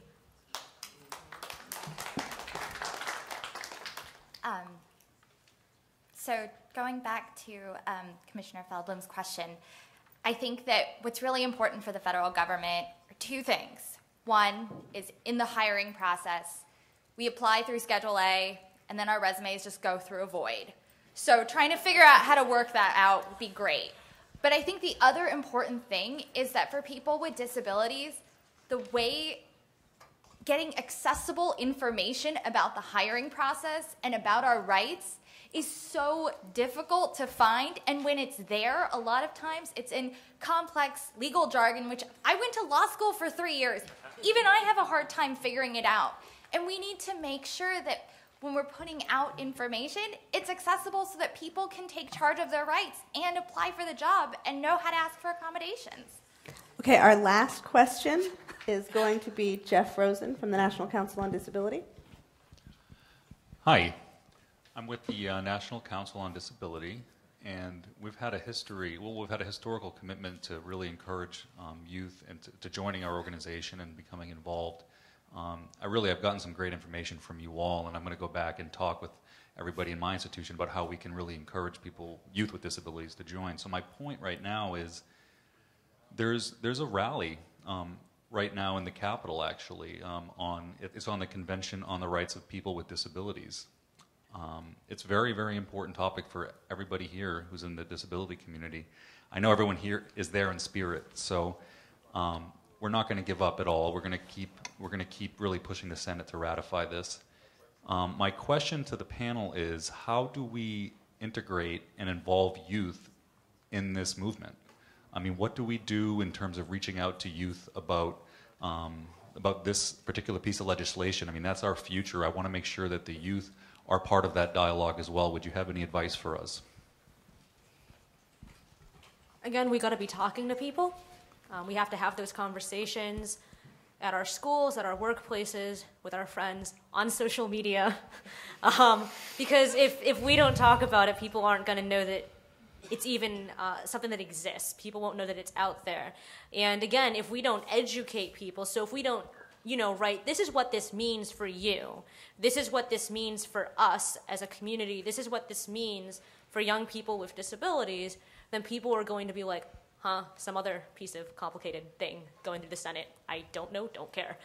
That's obviously not the way to build a movement. And so you have to have those conversations both at the one-on-one level and in the sort of broader campaign way. Because if we don't have campaigns that are targeting youth organizations for disabled youth, whether that's even just small school-level clubs, or if that's larger groups like the YLF program, then students and other youth with disabilities won't be empowered with the knowledge to know that the CRPD is something that would actually affect our lives, and it's something that they should care about. Because if people don't have ownership of an issue, then they're not going to take action on it. To add to that, I did a lot of international human rights work around people with disabilities. And in the international community, the CRPD that's it. That's it. And I think here a lot of sort of younger people don't really see the relationship to international law. And I think, and how the CRPD can actually make a difference and benefit us. And so I think we need to kind of, as Lydia was saying, to educate people on how the CRPD can impact you. And I think that NCD has been doing a really great job with all your tweeting and Facebook posts, so the word is getting out there. I would talk about deinstitutionalization because I'm not sure if the American public even knows what's happening in other countries in terms of institutions. And part of the CRPD is a mandate for community integration, right? And so this would not necessarily, but would most likely promote the inclusion and getting rid of institutions. And I think once people see what's actually happening, I mean, talking about people being chained down for 20 years in the same spot, like you just sexually, like there's just, it's egregious and it's just, it's like deplorable to even think about. And I think we need to raise awareness of like what is truly occurring and like just the lack of human dignity and just respect for human life. During the campaign for the passage of the ADA, Justin Dart went around the entire country and stopped in every single state to talk to people. We haven't done that with the CRPD. We don't have a group of people, either a dedicated specific group of people or reaching out to our grassroots communities in each state to say, you need to be going around your state and talking to people and holding these community forums, because that garnered national support for the ADA, okay? That garnered national support for the ADA. We don't currently have people who are going out there and doing that. I mean, it's been talked about. The opposition outnumbered us in calls 50-1 on the CRPD last term. We lost those votes that we had because the opposition was better than we were at going around to their communities face-to-face, to talking to people. We need to do that. We need to do the same thing that Justin Dart had done about the ADA in regard to the CRPD, because that's how we get people to know about it. When engaging youth in public policy discussions, I think it's very important that you connect the issues back to why it matters to them and how it affects their lives. So earlier, Lydia referenced a school in Massachusetts that uses aversives on young people. It's a barbaric practice and all that. In terms of some of the work that Youth Power does to engage young people is we put out these youth-friendly policy briefs that break down all this, you know, just like legal jargon, very, very tough words, you know, that it's very tough for most people to digest just generally. So, and how that relates to the CRPD is creating movement, creating more education around it, and then also to the independent living stuff. I can't speak, you know, obviously on a national level because I don't know too much about, you know, the national movement. But, you know, if you want to get the dialogue started for youth involvement, bring young people to the table, and whether it's through existing networks or reaching out to other people who do that type of stuff. Yeah, that would be my advice. Also, I was going to say, making the environment youth-friendly. A lot of times we want young people to go to meetings, and the meetings are like 8 o'clock, and young people don't even want to wake up to go to school at that time. And also, you know, giving breaks between the meetings. Sometimes meetings are an hour and a half, 2 hours. Young people need to be able to move around and feel comfortable. So just welcoming them into these meetings.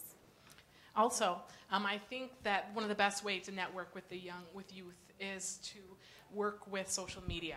And I don't mean just put a link on a website with one-page explanation what's going on about the CRP. I mean having pictures, having short films, you know, making an appeal towards the young viewers and the young folks that are out there.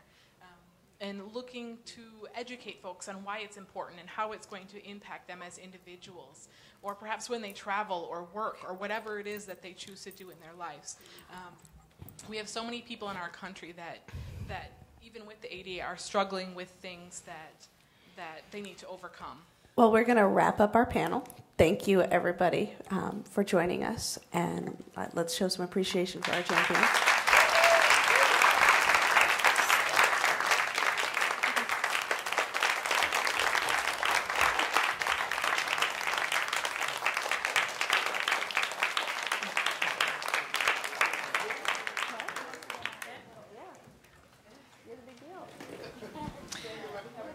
All right, we do have one more, some brief remarks from our colleague here, Mr. Jonathan McBride. He works for the President and Director of the Presidential Personnel Office. And so we will end with Mr. Jonathan McBride. We have heard the topic of jobs come up, looking for jobs, the need for jobs, OPM. We can talk to you about how to become more engaged with the White House through the Get Engaged program. Mr. Jonathan McBride. Thank you very much. Thank you. Well, I don't have a lot of time, so I will be brief, but I'm actually here to invite your help in our endeavor. The Presidential Personnel Office is responsible for the roughly 5,000 political appointees that come and go with the President, and the purpose of appointments those are the people coming into agencies to try and affect the type of change the President has asked for to implement the policy and strategic visions that he's outlined. And if you think about the leverage of each one of those hires, if there are about 5,000 of them that we work on, and about 3,000 of them are full-time, they're managing a civil service that has 2.1 million people spread all across the country and largely outside of Washington, D.C., in your neighborhoods, and in your schools, and in your communities.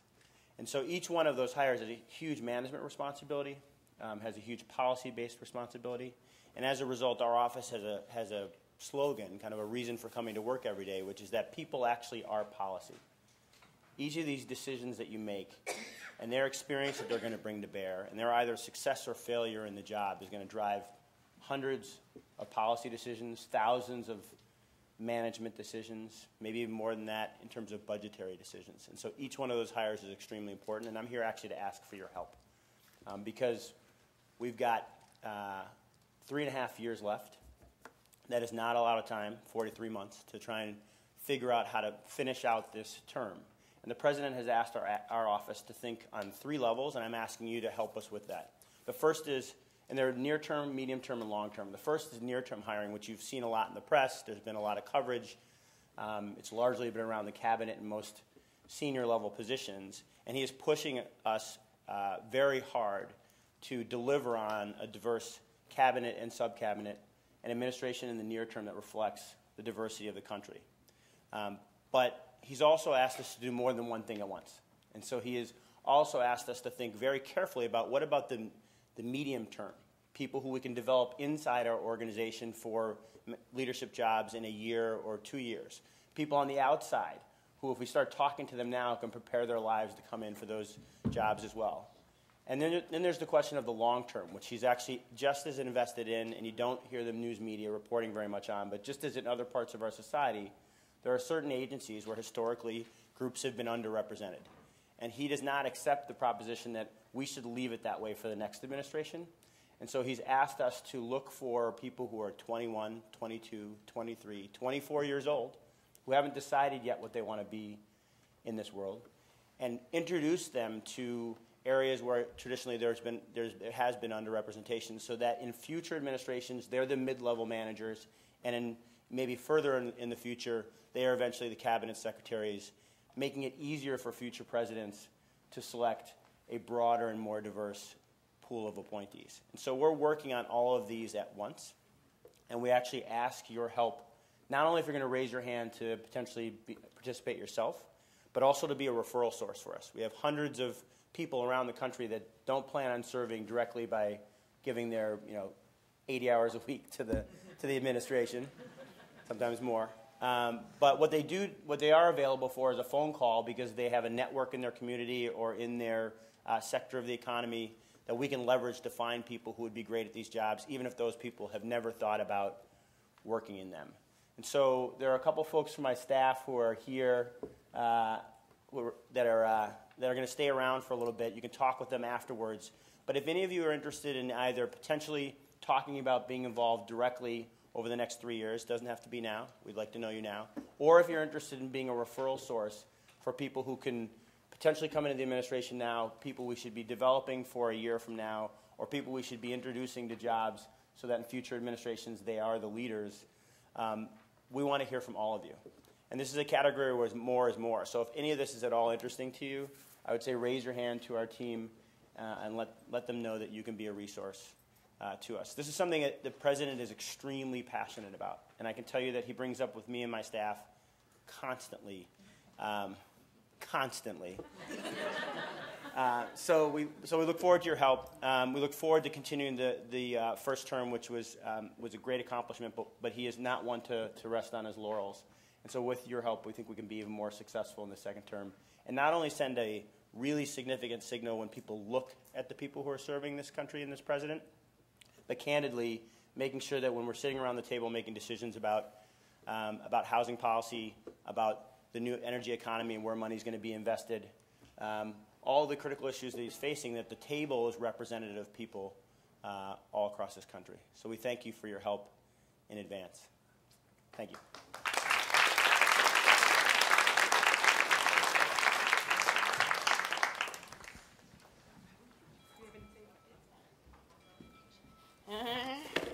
Wow.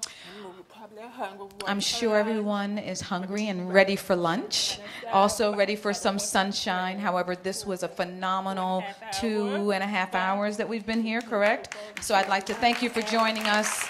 I have to say to our panelists, what an outstanding job. You are absolutely amazing. I look forward to following your work and keeping in touch with each and every one of you. You brought so much rich discussion to us today. Your life stories were very inspiring. And for those of you in the audience, I want you to be aware that their bios, as well as their blogs, are posted on the White House website. So do take the time to take a look at those, log on to it, check them out, learn more about them.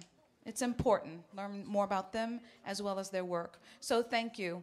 I would also like to thank Rebecca, we call her Becca. Not only did she facilitate the panel today, but she has been a tremendous help in planning this event. I could not have done it without her. Thank you. I could not have done it without my team, the National Council on Disability. They have partnered with us in this effort, so I look forward to that continued partnership and our relationship. NAD, your representation here, and the many agencies that are here, your efforts and your work really are working to advance the agenda of President Obama.